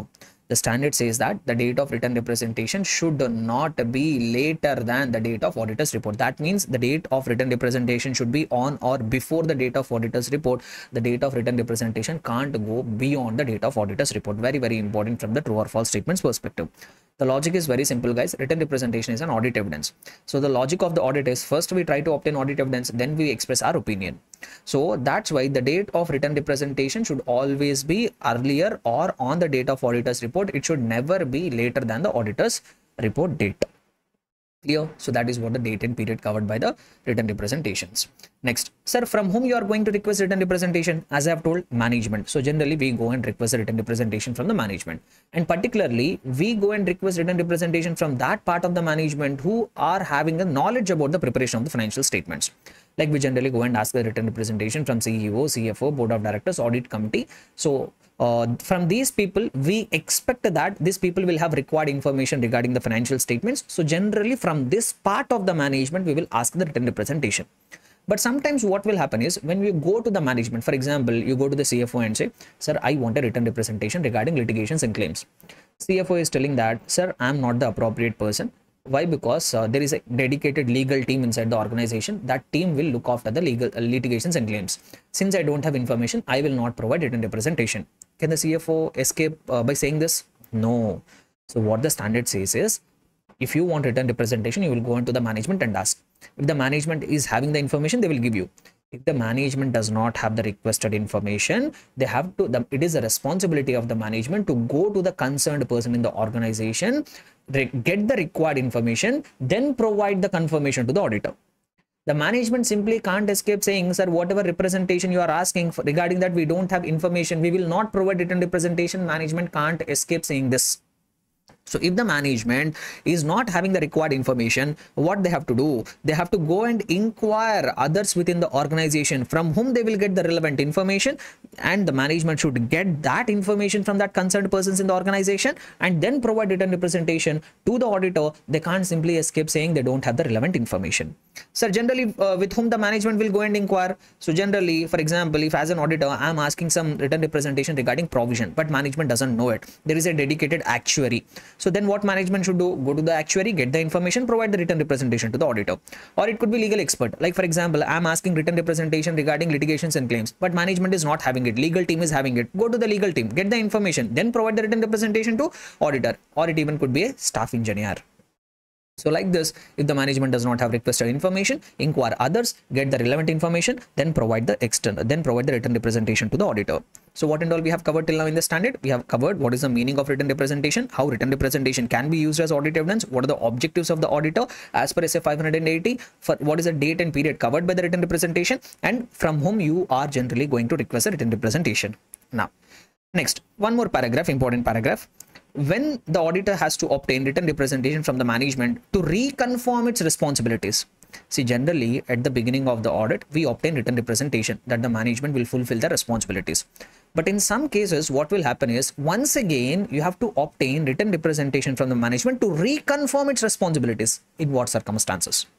Generally, at the beginning of the audit, we obtain written representation from the audit, written representation from the management that they will fulfill all the responsibility for preparation of financial statements and all. But in some circumstances, what will happen is, once again, even though you have obtained written representation at the beginning, once again, you might be required to ask the management to give the representation once again to reconfirm the responsibilities. Sir, in what circumstances? Very simple. When who signed the terms of engagement have changed. At the beginning, some board of directors have signed the written representation and gave it to me. But later what happened is, board of directors have changed. So now new board of directors are there, new management is there. So it will be better if you get the written representation once again from this new management to reconfirm their responsibilities. Or terms of engagement are prepared in the previous year. You have prepared the terms of engagement in the last year. In the current year, there are some changes in the terms and conditions. Once again, ask the management to reconfirm their responsibilities. Or even it could be management misunderstand its responsibilities. Initially, when they gave the written representation, they misunderstood their responsibilities. Now they realized it. To sort out that misunderstandings, once again ask them to give a written representation to reconfirm their responsibilities. Or even sometimes there could be change in circumstances. In those cases also, we can ask the management to reconfirm their responsibilities using written representation. So 4 circumstances they have told. Number 1, who signed the terms of engagement have changed, and the terms of engagement are actually prepared in the previous year, or we have an indication that management misunderstood their responsibilities, or there could be change in the circumstances. Clear, everyone? Now, coming to the next paragraph, what if you get doubt regarding reliability of written representation? See, you asked the management to give the written representation, and in fact, management has given it. But you are getting doubt. Whatever written representation given by the management, whether it is reliable or not, you are having a doubt. Generally, when we get that doubt, management gave you written representation, management gave a written statement, but sometimes you will get that doubt. In what circumstances generally we get that doubt regarding reliability of reliability of written representation? When we came to know that management are not having integrity. That means management are not honest people, management are not genuine people, they are known for committing frauds. In those circumstances, you should generally get a doubt regarding reliability of written representation. Yes or no? So that's what they say. When you generally get the doubt regarding reliability of written representation is when you have concerns about integrity, competence, and ethical values. That means you came to know that management is not honest, management is not capable, management is not having ethical values. In those circumstances, even though they have given the written representations to you, but you will not be in a position to rely on it. Then what you should do? Is if you are having doubt regarding reliability of written representation, you should compare written representation with other evidences, whatever you have gathered. I told written representation is only a supporting evidence, no? So when you have doubt regarding written representations, reliability, you match the written representation with other evidences and try to find out whether written representations are correct or management is giving wrong written representation. That you have to do. So you have to match written representation with other evidences. If they are matching, well and good. In that cases, you can rely. In some cases, what will happen is when you had a doubt, you compared the written representation with other evidences and you found they are inconsistent. That means management is trying to say something in the written representation, but actually my evidences are telling something else. So in case if the written representations are inconsistent, they are not matching with other evidences, then the auditor should dig deeper and analyze whether written representations are wrong or your evidences are wrong. Sometimes what could happen is you could have done mistake in the audit procedures. That's why your audit evidence could be wrong. So when the written representations are inconsistent with other evidences, you have to take one more step ahead and find out whether written representations are wrong and audit evidences are wrong. If audit evidences are only wrong, then we can obtain the new evidences. But if you have decided that no, written representations are only wrong, by comparing, by digging deeper, you realize that no, my evidences are correct only, written representations are only not reliable, then the auditor shall even consider modifying the opinion. If you have finally decided that written representations are not reliable, you have to modify the opinion. Generally, in these circumstances, you have to give disclaimer of opinion. The standard SA 580 told, if you decided that written representations are not reliable, directly give a disclaimer of opinion. And in some cases, what will happen is you are asking the written representation, but the management is not providing it. See, in the previous case, you asked for a written representation, management provided it, but they are not reliable. But in some cases, what will happen is you are asking for the written representations, management is not even giving that written representation. Then what you should do? So in case if the management is not giving the written representation, number 1, go and discuss the matter with the management. Why they are not giving the written representation? Go and question them. Re-evaluate the integrity, reassess the integrity of the management. Nothing but you have to reassess the risk of material misstatement. Why? Because you got to know about the true nature of the management now. Same way as we have done in SA 505. So reassess the integrity of the management, and if appropriate, even consider modifying the opinion also. So in case if the requested written representations are not provided, this is what you are supposed to do. Clear, everybody? Able to understand? Comfortable, everybody? So this is what SA 580. So how many standards we have revised till now? 3 standards we have revised in SA 500 series. 501 we are done, 505 we are done, 580 also we are done. Everybody comfortable till here? Able to follow? So now we will try to revise SA 510. So we are done with 3 standards. So one more standard we will try to revise from 500 series. So SA 510 we will try to revise it. So what does SA 510 talk about? So once again, very simple standard, guys, very important also from the examination perspective. So SA 510 is going to talk about initial audit engagements and opening balances. What is the title of SA 510? The title of SA 510 is initial audit engagements and opening balances. Sir, what does this standard So what does this standard talk about? See, before we try to go into what does this standard talk about, first let us try to revise the meanings of the term. What is the meaning of the term initial audit engagement and what is the meaning of the term opening balances? So first we will try to understand what is the definition of the term initial audit engagement. Very simple, guys. See, if the last year auditor is only appointed as current year auditor, that we call it as recurring audit. This point I have already clarified when we discussed the chapter nature, objective and scope of audit. If the last year auditor is appointed as current year auditor, we call it as a recurring audit. Then what is the meaning? What is the meaning of initial audit engagement? Simply, if the last year auditor and the current year auditor both are different firms or different individuals, then we call it as, then for the current year it becomes an initial audit engagement. Simply, if the last year auditor and the current year auditor both are different, we call that assignments as initial audit engagements. Clear? This is a simple meaning. But for this term initial audit engagement, they have given a definition in the standard. So what definition has been given? So they have defined initial audit engagement as the engagement in which the prior periods were either unaudited. That means last year audit itself did not happen, or the prior period financial statements were audited but by a predecessor auditor. A different audit firm, a different auditor has conducted the audit of the previous year who is different from the current year's auditor, then also we call it as an initial audit engagement. So nothing but if I put it in simple terms, if the last year auditor and the current year auditor are different persons, then we call the current year audit as initial audit engagement. That only they are giving a technical definition in a very but they have made a bit complicated. So they define the term initial audit engagement as those audit engagements in which either the prior periods were unaudited, last year audit itself did not happen, or prior period financial statements were audited but by some predecessor auditor, different person has done the audit of the previous year. So that is what the meaning of initial audit engagement. Now one more term which they are using in the title is opening balances. Sir, let us try to understand what is the meaning of the term opening balances. So opening balances, we already know the meaning. What is the meaning of opening balances? Those balances which are there at the beginning of the period. And these opening balances are nothing but which are taken from the last year's closing balances. So opening balances are balances which are existing at the beginning of the period, and these opening balances are actually derived from last year's closing balances. And one important thing we have to remember, when I say opening balances just doesn't mean only the items which are there in the balance sheet. Even the items which are disclosed in the notes to accounts of the last year's financial statements also becomes current year's opening balances. Very important. This they might ask you in the true or false statements. When I say opening balances, opening balances doesn't include only balance sheet items. Even it includes the items which are disclosed by way of notes to accounts. For example, the current year is 23-24. In the last year 22-23 financial statements, in that financial statements notes to account, they have shown some contingent liabilities worth 100 crores. Even this item which is there in the notes to accounts also becomes a opening balance for the current year. So opening balances just doesn't include only balance sheet items, it includes even the items which are included in the notes to accounts. So we understood the meaning of the two terms which they have used in the title, initial audit engagement, opening balances. Now what is the objective of the standard? Why this standard has been given, or what the standard talks about? Very simple, guys. See, take for example, if you have been appointed as auditor of the financial year 2022-23. So you are conducting audit of this financial year.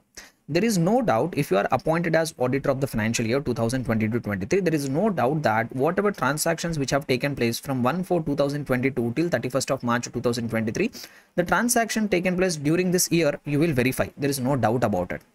And not just that, you will also verify the balances which are existing as on 31st of March 2023.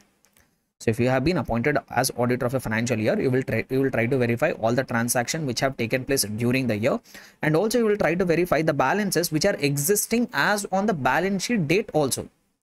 But my doubt is, if you are appointed as auditor of this financial year 2022-23, is there any responsibility to verify the opening balances also? Is there any responsibility for you to verify the opening balances also? The answer is yes. Yes, that's what even the standard says. And the standard says that particularly in initial audit engagements, in which kind of engagements? Than when compared with the recurring audits, particularly in the case of initial audit engagements, the auditor should even try to obtain audit evidence regarding opening balances also. Why? Because if the opening balances contain a misstatement, then it is definitely going to impact the current year's closing balances, which is going to have an impact on the current year's financial statements. So that's why the standard is telling, particularly in the case of initial audit engagements, as an auditor, you are required to obtain sufficient and appropriate audit evidence whether opening balances contain a material misstatement that could affect my current period's financial statements also. So you have to obtain the audit evidence. One of the objective is this. There is one more objective. This I will come to that later. First, we will focus on the first objective. So one objective with which the standard is given, if you are conducting initial audit engagements, it is your responsibility to obtain sufficient and appropriate audit evidence whether opening balances contain a misstatement which could affect the current year's financial statements, that you need to obtain audit evidence. As we know, if we want to obtain audit evidence, we need to perform audit procedures. So the standard is telling in the objective that you need to obtain audit evidence whether opening balances contain a misstatement. But how can I obtain that audit evidence? So by performing some audit procedures. So what audit procedure auditor is required to perform regarding the opening balances? Let us try to have a quick look at it. So what audit procedures are required to be performed regarding the opening balances to obtain audit evidence? Number one, first thing they are telling, as an auditor, if the last year financial statements are audited, read the most recent copies of the financial statements. Nothing but immediately preceding financial year financial statements, whatever are there, get that copy of the financial statements and read it. Number two, determine whether prior period closing balances were correctly brought forward. Whatever last year's closing balances are there, whether they are correctly brought forward in the current year as opening balances, that we need to verify. Any adjustments relating to prior period have been shown as prior period items. In the current year, if you find any error which is related to the previous year, that should be shown separately in the statement of P&L as a prior period item. That also you have to verify. And whether opening balances reflect the application of appropriate accounting policies. Nothing but whatever accounting policies which are reflected in the opening balances, that opening balances, what that accounting policies in the opening balances, are they appropriate? Guys, one more thing here. See, when I say opening balances generally reflect two kinds of information. Opening balances reflect the effect of the transactions which have taken place during the previous year, and opening balance also reflect whatever accounting policies which are followed in the previous year. For example, if I came to know that the opening balance of plant and machinery is 1 crore rupees, what is this 1 crore representing? This 1 crore is reflecting the effect of all the transactions taken place in the previous year. It is also reflecting what accounting policies, like what depreciation policy has been followed.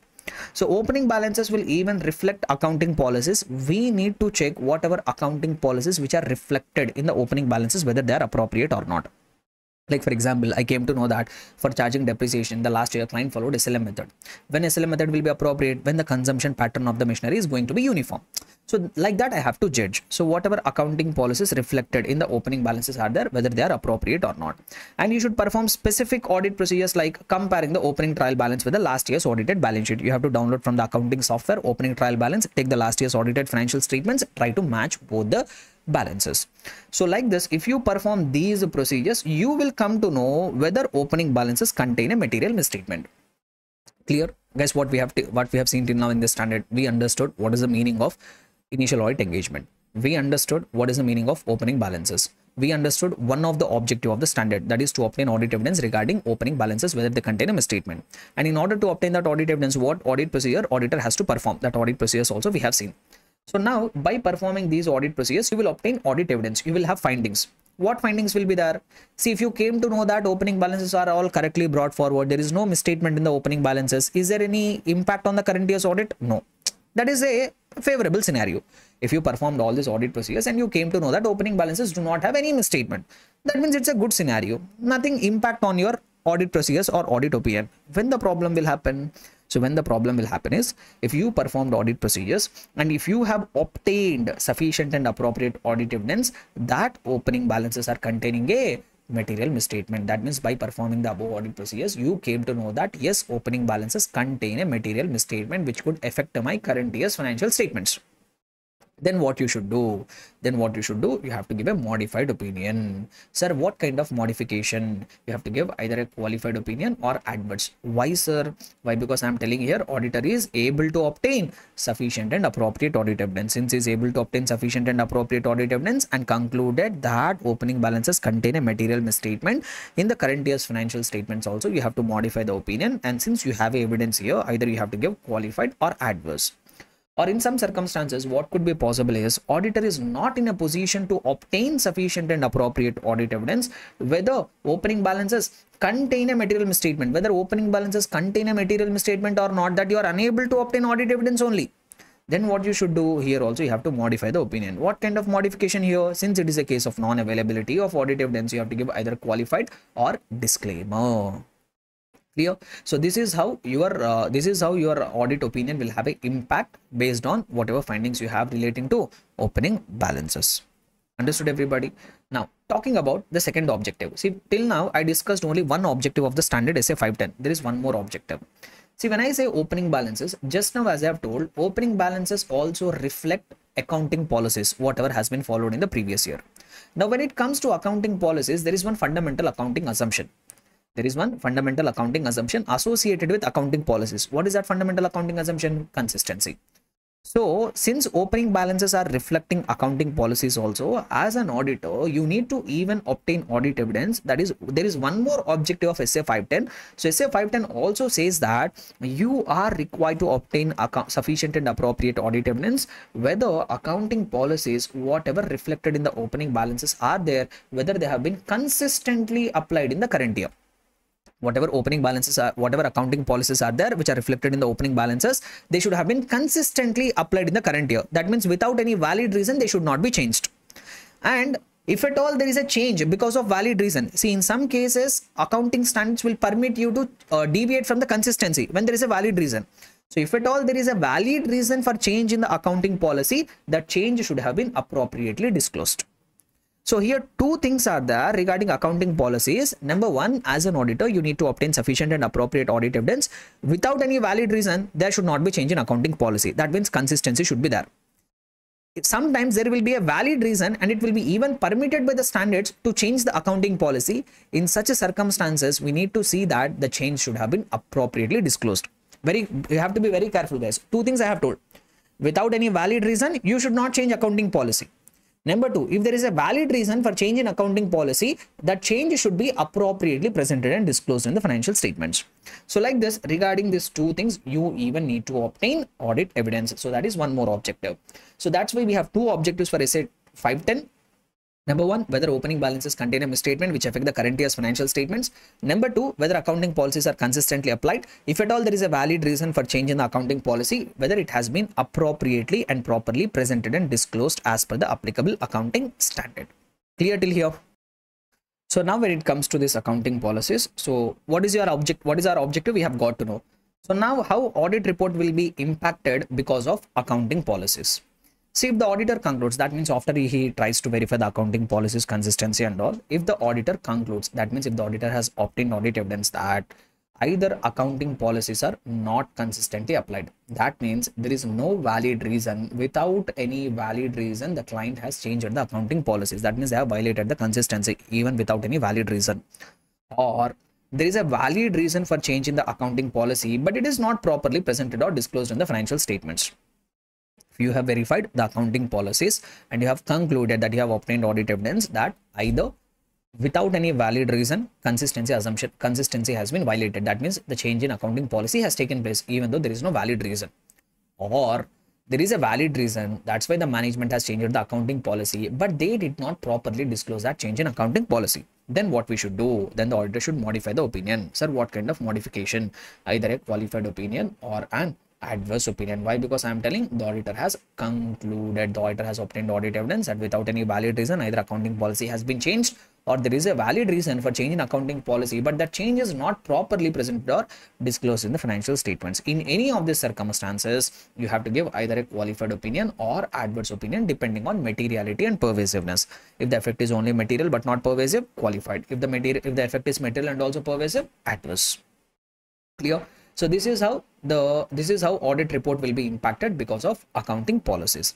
So if you see here, majority of the standard we have covered. So now we are successfully done with definitions, the complete two objectives, what audit procedures has to perform, what impact auditor's opinion will have with regard to findings in the opening balances, what impact auditor's opinion will have with regard to findings in the accounting policies.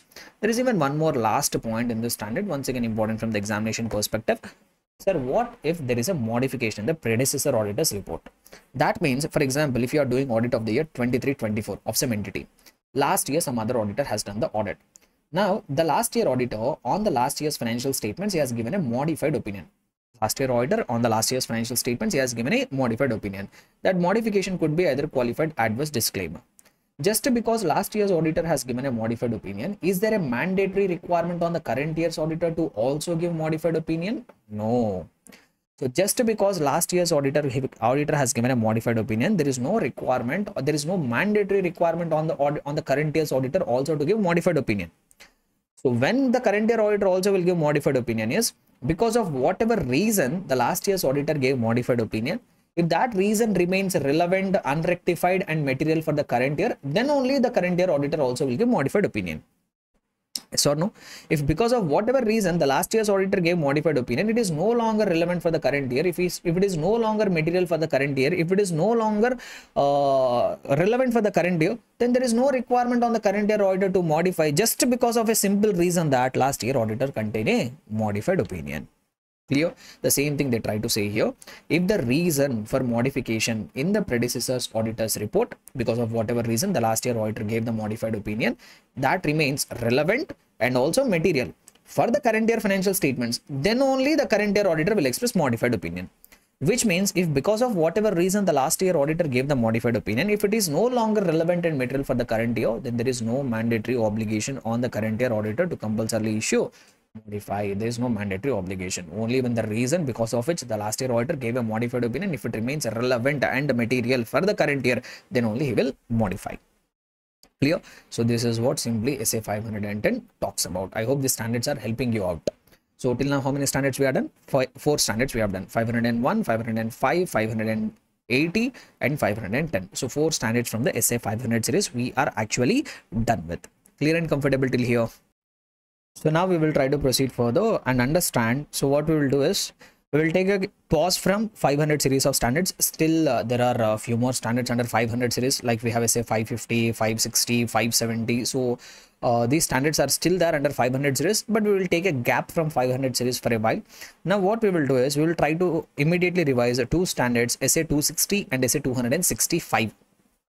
What we are going to do, we are going to revise now the two standards, which are SA 260 and 265. Both are actually the newly added standards under new scheme. SA 260 and SA 265 are not there as a part of our old scheme. So 260 and 265 are actually added under new scheme. So high chance of getting tested in the examination. So let us try to quickly revise the content from SA 260 and SA 265. So for that also I have a charts ready, which will help you, which will make you ease in your preparation. So I have prepared the charts for that as well. So let us go to that chart. Just give me a moment. Yeah. So first we will be commencing our discussion with SA 260. Sorry guys. Yeah. So we'll be beginning our discussion. We'll be commencing our discussion with SA 260, which is talking about communication with those charged with garments. What is the title of SA 260? Communication with those charged with garments. So from this title, let us try to derive what this standard is actually trying to achieve. What is the objective of the standard? What is the purpose of the standard? See, the purpose is there needs to be effective communication with those charged with garments. Sir, who need to have effective communication with those charged with garments? Auditor. So there is a requirement that there should be a proper communication happening between those charged with governance and the auditor if audit has to happen effectively. If you want the audit has to happen in an effective manner, if you don't want to have trouble during the course of the audit, so there should be a proper communication between the auditor and those charged with governance. And this standard is basically talking about the responsibility, the communication responsibilities of the auditor with those charged with governance. So we have to first understand the objective of the standard. So SA 260 is putting some responsibilities on the auditor. They are suggesting certain matters which are required to be communicated mandatorily by the auditor with those charged with governance. If I put it in other way around, SA 260 is going to tell the efforts which auditor is required to put to make the communication effective between management and those charged with governance. See, SA 260 does not talk about the responsibilities of those charged with governance. Standards on auditing will be talking about the auditor's responsibility, not with the management and those charged with governance responsibilities. So SA 260 is going to tell us certain responsibilities, certain matters which the auditor has to communicate with those charged with governance, so that there will be effective communication happening between both the parties. And ultimately, if there is effective communication between the auditor and those charged with the governance, overall audit efficiency and effectiveness will get increased. So now we are going to discuss in the standard what are those matters which auditor is required to communicate with those charged with governance, what things he has to communicate, what should be the manner of communication, what responsibilities will be there in case of listed entities, what method of communication should be followed. So all that things we are going to discuss. So before we talk about communication requirements, first let us try to understand who are actually those charged with governance. Who will fall under this definition of those charged with governance? First, let us try to understand it. So the standard has defined the term those charged with governance as the persons or organizations with responsibility for overseeing strategic direction of the organization and obligations relating to accountability. Very, very important definition. So whom do we call as those charged with governance? Those people or those organizations within the entity who are having responsibility for overseeing strategic direction. Those who are responsible for supervising, those who are responsible for looking after the strategic direction. Sir, what is strategic direction? For example, every organization wants to grow. Now, what strategy they have to take for growing? Like, for example, what products the company has to deal with, whether they have to go for manufacturing or they have to go for outsourcing, or they have to, if they are making profits, what should be done to that profit? Should it be distributed among the shareholders or should it be reinvested back in the company? Able to understand? Or if they want to expand or they want to cut down, they want to do further investments or they have to dilute their investments. So like this, the overall strategic direction, taking the organization ahead, that crucial decision making responsibility, those people are having that responsibility of taking that crucial decision making, those who are having the responsibility for overseeing the strategic direction. And not just that, those who are having the obligations relating to accountability. Sir, what do you mean by accountability? So if someone goes wrong, if something goes wrong in the organization, who we are blaming? If something goes wrong in the organization, who we are blaming? So those persons who are having that responsibility for accountability, obligations relating to accountability, that people we call them as those charged with governance. Clear and comfortable, everybody? So the definition you have to remember, you have to reproduce the definition as it is. Those persons or organizations with the responsibility for overseeing strategic direction and who are having the obligations with regard to accountability. See, it is very difficult to identify those charged with governance, especially in the organizations like companies. In small organizations, like for example, in the case of sole proprietor or in the case of partnership firm, it is very easier to identify those charged with governance. For example, I will give you one simple example. Take, for example, I'm a sole proprietor. For example, I'm a sole proprietor. As a sole proprietor, I started a restaurant business. I'm the owner of this restaurant business. But since I'm not able to look after day-to-day operations, for example, if I have to run a restaurant, I have to make a decision regarding which dishes have to be cooked, or who should be the chef, and what kind of items are required to be served, what quality of ingredients I have to use, all the decisions I have to take. See, I'm the ultimate owner. But since I'm not, I will take all the decision, what products I have to sell, which cuisines I have to offer. So all the decisions will be taken by me. But since I will not be available all the time at the restaurant, I will not be able to execute that decisions. So what I have done is I have appointed a person, I have appointed an employee, gave him the role manager. Now this person will execute the responsibility. He will manage the staff. He will make sure that customer is satisfied. So all that responsibilities will be actually taken care by this manager. Now in this organization, being the owner of this restaurant, I will fall under those charged with governance. And this manager, since he is having the execution responsibility, since he is required to execute, actually he has to make the operations at the ground level, this person will fall under management definition. Now, why I am being the owner, why I am falling under those charged with governance is why? Because I am responsible for overseeing the strategic direction. So whether I have to open a new branch, whether I have to close the existing branch, should I add new products, should I not add new products, that decision is taken by whom? Being the manager myself. So I am looking after the strategic direction. And also I am responsible, I have to face the obligations relating to accountability. For example, if one customer ate the food in my restaurant and he became sick, so who will be ultimately punished? They will not punish this manager. Being the owner, they will come and punish me. So that means I have the responsibility relating to accountability also. I will be held the face. I will be made responsible if something goes wrong. So those people who are responsible for overseeing strategic direction and those people who are required to face the obligations relating to accountability, that person we call them as those charged with governance. Whereas those who are actually executing the operations, that we call them as the management. So generally in the companies, what will happen is it is very difficult to differentiate between those charged with governance and management. Why? Because in the company, if you take who are required to make the decision making, like investment decisions, dividend decisions, who will make that decisions? Board of directors. Board of directors. So generally the board of directors will fall under those charged with governance definition. But actually what will happen in most of the companies is these board of directors only will execute that decisions also. In most of the organizations, for example, if you take Reliance Industries Limited, there will be a team of 10 board of directors. The 10 board of directors will be those charged with governance. Now, each of the director will head one department. For example, one director will be heading the production department. One director will be heading the HR department. One director will be heading the operations department. One director will be CEO. So that means the people, the board of directors are only making the decisions. They are only executing the responsibilities as well.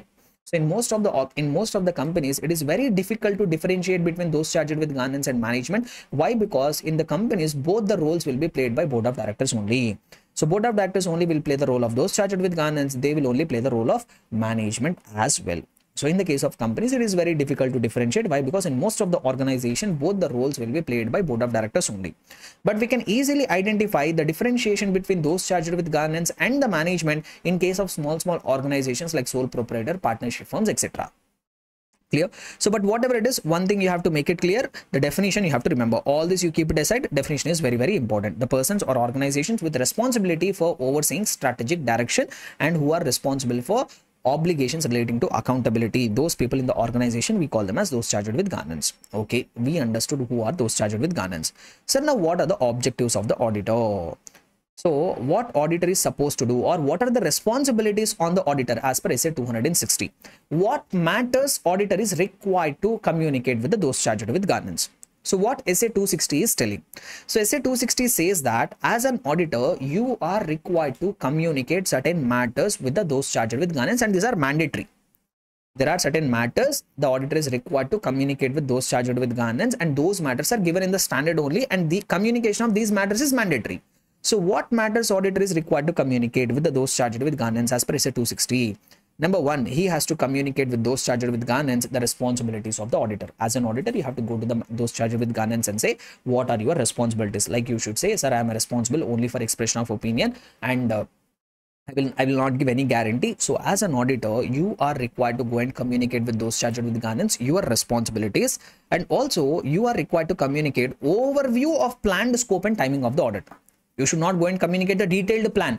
You should communicate just, you have to give an overview of overall plan and scope and timing of the audit. Like for example, sir, I will do the audit within 10 days. I will, we 15 people will come for the audit. Like that, a overview of overall plan and scope and timing of the audit you are supposed to communicate. So first matter which is required to be mandatorily communicated by the auditor with those charged with governance is what? Communication of auditor's responsibilities and also giving a overview of planned scope and timing of the audit. Number two, and whatever other information you feel relevant, if you feel some information is relevant for carrying on the audit, it is also your responsibility to obtain that relevant information from those charged with governance. And also whatever your observations are there arising from the audit, you have to communicate that timely observations with those charged with governance from the audit. Whatever your observations are there, even that observations also you are required to communicate with those charged with governance, that too on a timely basis. And as an auditor, you should always move ahead to promote an effective two-way communication. So as an auditor, you have to take that first step to promote a effective communication between the management and those charged with governance.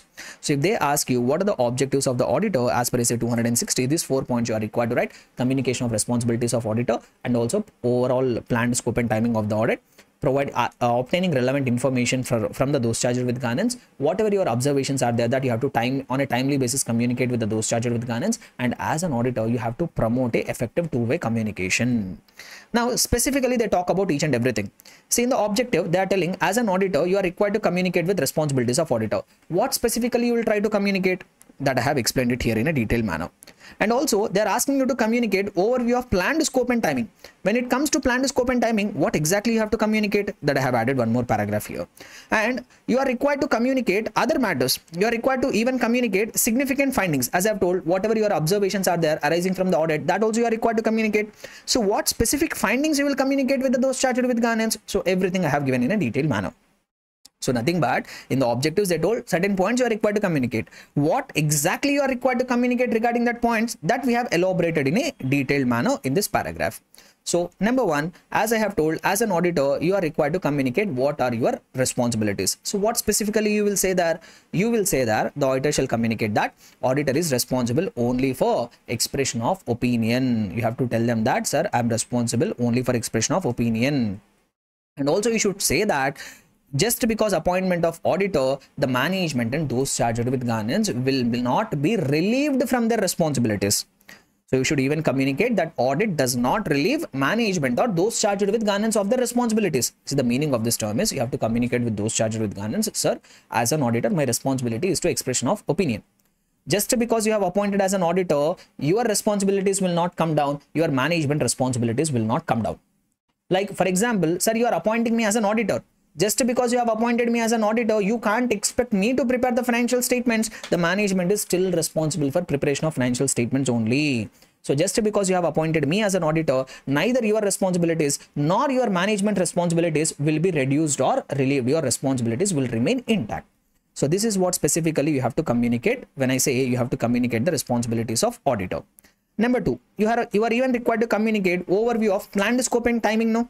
So when I say you have to communicate planned scope and timing of the audit, what exactly you will communicate? So they say that discuss with those charged with governance only overview of planned scope and timing of audit, including communication of significant risk. What major risk we have identified? What is your overview of planned scope and timing? Once again, you have to remember, you should not discuss detailed plan and scope with those charged with governance. If you explain the detailed plan, what will happen? Whatever you are going to know, that those charged with governance will come to know, and they will take all the precautionary measures to make sure that you will not be able to find out any misstatement. So that's why you have to just communicate only overview, and whatever significant risk that you have identified, that also you have to communicate. And apart from that, I told whatever your observations are there, that also you are required to communicate. No. So what specific significant findings, what exact findings you will, what kind of findings you will communicate with those charged with governance? Like for example, if you found any significant qualitative aspects, if you have any observations regarding accounting policies, so that you will try to communicate. Number two, inappropriateness of accounting policies. If you came to know that the management is following certain accounting policy which is suitable as per applicable financial reporting framework, but that you are feeling it as inappropriate. Like for example, client is following SLM method of depreciation. That is suitable. That is required as per applicable financial reporting framework. But the consumption pattern is not going to be uniform. So the machinery was, like I gave you example for fair presentation framework. The company is buying a plant and machinery, and the plant and machinery is of such a nature that it will exactly produce at a number of units. For that kind of plant and machinery, production units method will be more appropriate. But what the management is doing, as per the applicable financial reporting framework, they are following either SLM or WTV. So you found that whatever accounting policy your client is following, even though that is accepted as per applicable financial reporting framework, but that is inappropriate. If you have such observations, inappropriateness of accounting policies, that also you go and communicate. Similarly, if you are facing any significant difficulties during the course of audit, if you face any significant difficulties, if certain areas are troubling for you, those matters also you can go and communicate with those charged with governance. And unless all of those charged with governance are involved in the management, that means if management and those charged with governance both are different parties, then whatever matters you have discussed with the management, that you discuss once again with those charged with governance, and whatever written representations that you have requested from the management, communicate with those charged with governance once again. But however, see, as I have told, in most of the organization, those charged with governance and management, both the roles will be played by same persons. So if those charged with governance and management are same, then you need not communicate these matters once again. Why? Because whatever matters you have communicated with the management, you need not communicate it once again with those charged with governance. Why? Because both are same. See, these are 2 points you are required to be communicated only when those charged with governance and management both are different parties. That is what the inference from this term, unless all of those charged with governance are involved in the management, which means if management and those charged with governance are both are two different persons, then you communicate whatever matters you have communicated with the management with those charged with governance once again, and whatever written representations you have requested from the management, that you ask it once again from those charged with governance. If both are same, no need to do this part. Next one. And also you can communicate the circumstances that affect the form and content of the auditor's report. For example, if because of some reason you are modifying your opinion, if some matter you want to include it in the key audit matter paragraph, if some matter you want to include it in the emphasis of matter or other matter paragraph, that also you have to communicate with those charged with governance. These things we have seen in SS 700 series itself when we are discussing audit reporting chapter, and any other significant matter as per your professional judgment. So they might ask you a question, give a few examples of significant findings from the audit which auditor is required to communicate with those charged with governance. Then you are required to write this points. Clear? So what we have done till now, we have understood what is the meaning of those charged with governance, what are the objectives of SA 260, and specifically what matters you have to communicate regarding each of the objective, that also we have seen now. And the standard specifically says, in case if you are conducting audit of listed entities, in case specifically you are conducting audit of listed entities, in addition to the above matters, even you are required to communicate certain matters regarding auditor's independence also. Which means if you are conducting audit of unlisted entity, if you communicate these above matters, that will be enough. If you are conducting audit of unlisted entity, if you communicate these matters, it will be enough. But in case if you are conducting audit of listed entity, the above matters plus independence requirements also you are required to communicate. So what specifically I have to communicate in case of listed entity in addition to the above matters? So the auditor shall communicate with those charged with governance in case of listed entity, whether their engagement team or their firm or their network firm, whether everybody has complied with the ethical requirements or not. Your firm, your engagement team, your networking firms, everybody have complied with the ethical requirements or not, that you have to communicate. And in addition to that, you should also communicate any relationships that might affect the independence. And specifically, when I say relationships that might affect independence, you have to communicate with those charged with governance what kind of audit services you are providing, either yourself, your firm, or networking firm, what audit services you are providing. If you are providing any non-audit services like management consultancy, if any non-audit services are getting provided either by yourself or your networking firms, you have to communicate what non-audit services you are providing. And along with that, you should also communicate with them what fees you are charging for audit assignments and what fees you are charging for non-audit services. These things are specifically required to be communicated in case of listed entities. So once again, I am telling you guys, in case if you are conducting audit of unlisted entity, only these things. In case if you are conducting audit of listed entity, this plus independence requirements, both you have to communicate. Clear? Next. Sir, what should be the communication process? How you have to communicate? In case if you are conducting audit of a listed entity, compulsorily you have to communicate in the writing. In case if you are conducting audit of a listed entity, the matters which you are required to communicate with those charged with governance, that must be communicated in writing. In case if you are conducting audit of unlisted entity, there you will be given an option to even communicate in oral also.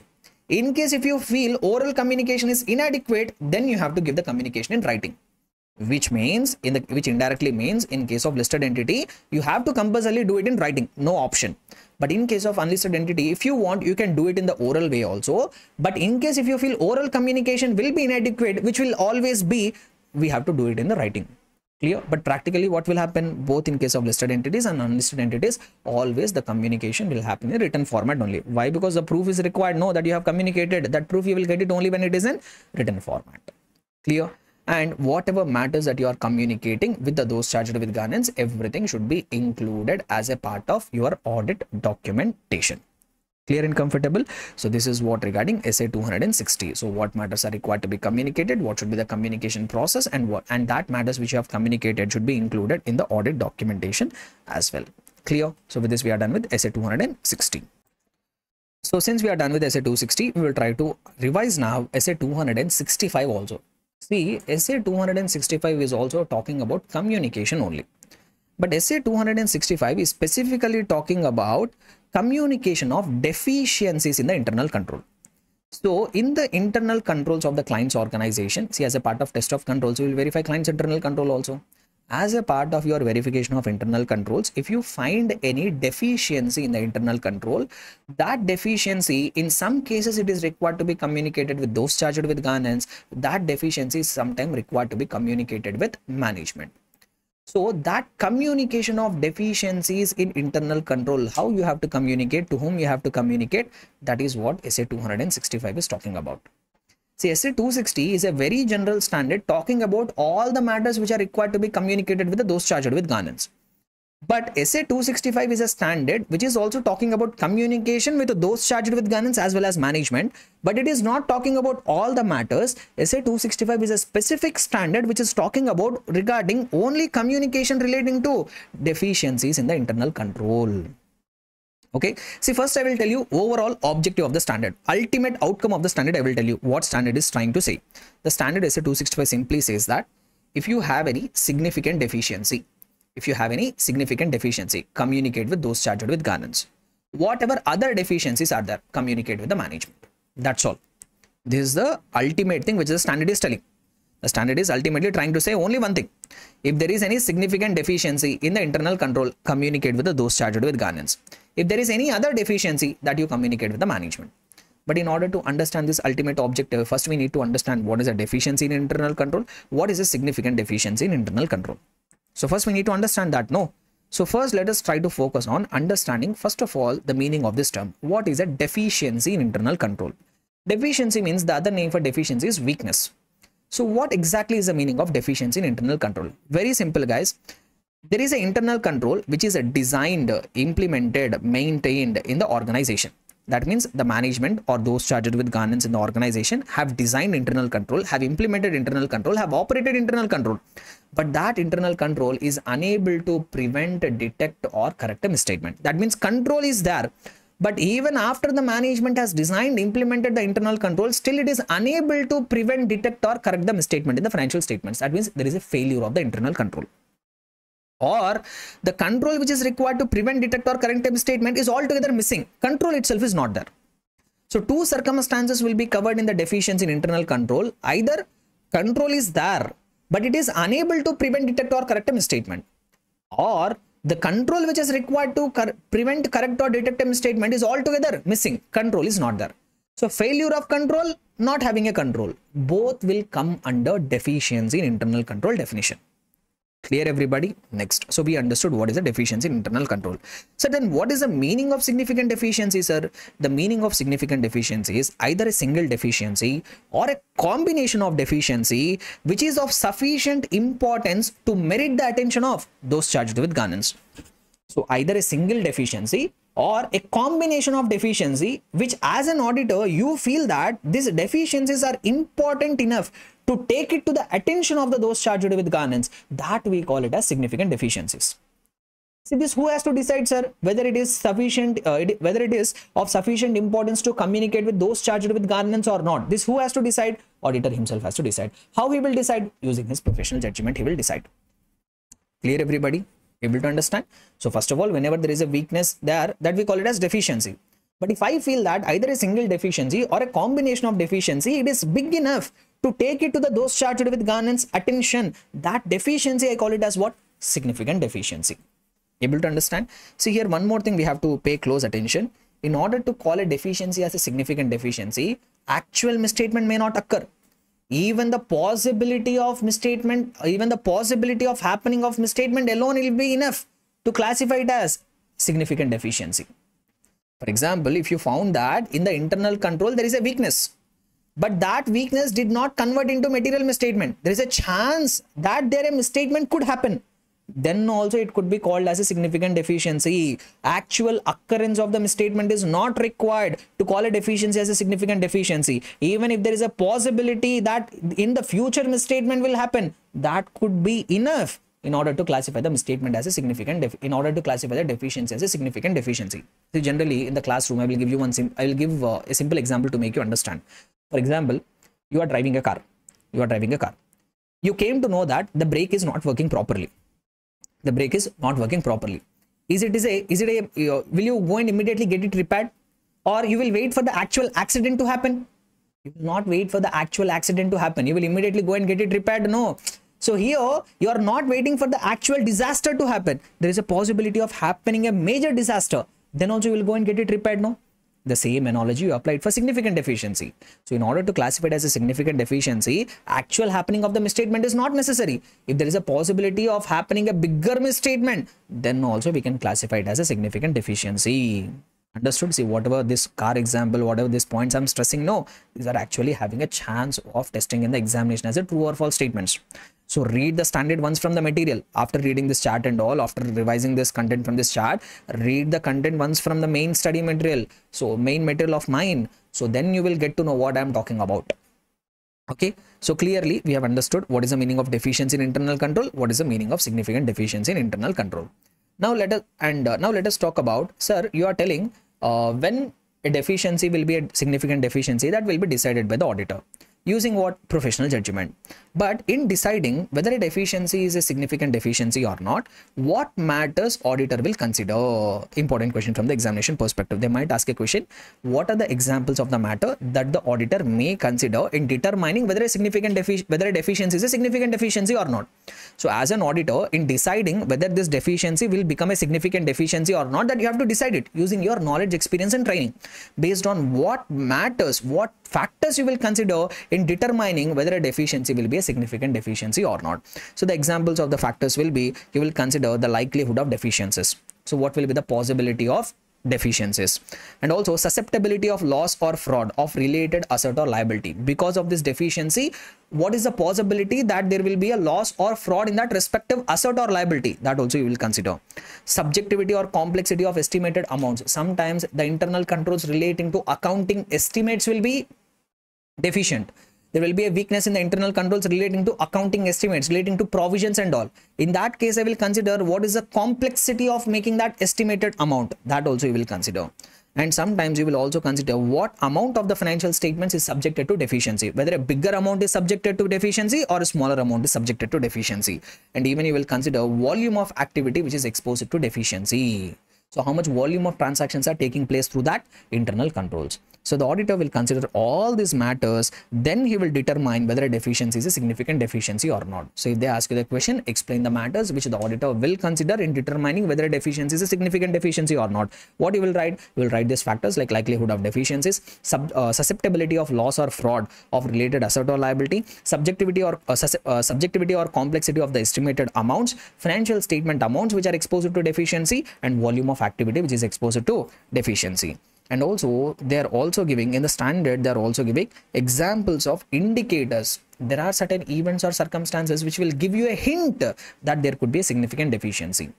So what are that examples of indicators which will give you a hint that there could be a possibility of significant deficiency? To these circumstances you have to remain alert. So what are that indicators? When you will get a hint that there could be a significant deficiency, when you came to know that there are ineffective aspects of control environment. That means in the organization there is no proper culture of there is no proper ethical culture, there is no honesty. Like for example, significant transactions in which management is financially interested. You are able to find there are certain transactions in which management is getting financially benefited. Or identification of management fraud. You came to know that management themselves have committed a fraud. Definitely there will be a significant deficiency. No remedial actions for significant deficiencies. That means the management, after coming to know about the weaknesses in their internal control, still they are not taking remedial actions. So like this, if you find any ineffective aspects of control environment, immediately you should get a doubt that here there could be a significant deficiency. Or absence of or ineffective risk assessment process. Management is not studying their organization. They're not identifying in which area there is a risk, in which area there is no risk. Or if they're doing that, risk assessment process is ineffective. So either risk assessment process is not there, or if it is there, it is ineffective. That also will give you a hint that there could be a possibility of significant deficiency. Or ineffective responses to identified significant risk. Or sometimes they will identify the significant risk, but they will not make any appropriate responses. or misstatements are not getting prevented, detected or corrected by internal control. You came to know that even after implementing internal control, still misstatements are happening. Then also you will get it. Then also it is an indication that there is a significant deficiency. That's why still misstatements are happening. And even disclosure of fraud or error as prior period item. The management, in order to cover up their frauds and errors, what they are doing, they are showing it as a prior period item. That is also giving you a hint that there could be a significant deficiency. And management inability to oversee the preparation of financial statements. That means management is unable to look after, unable to supervise the financial statement preparation process. So when you come across these circumstances, you should immediately get a doubt that there could be a possibility of significant deficiency. So these two paragraphs are important from exam perspective. So what are the example of matters that auditor will consider in determining whether a deficiency is a significant deficiency, and what are the examples of indicators which auditor will get an indication that there could be a significant deficiency. Next, now let us talk about the communication. So as I have told, whatever significant deficiencies which auditor has decided based on above factors, that you have to communicate with those charged with governance. And what you have to communicate with management. See, whatever significant deficiencies that you are about to communicate with those charged with governance, that you will try to communicate with the management first. See, significant deficiencies you will communicate with those charged with governance. But before communicating the significant deficiencies with those charged with governance, you may even feel it appropriate to communicate with the management as well, unless you feel it will be inappropriate.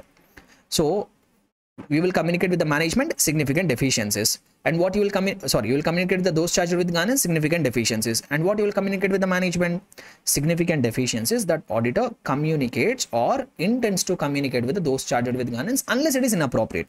If you feel that it will be inappropriate to communicate with those charged with governance before communicating with those charged, if it will be inappropriate to communicate, sorry guys, I will rephrase. If you feel that it will be inappropriate to communicate significant deficiencies with management before communicating with those charged with governance, if you feel it as inappropriate, you will not do it.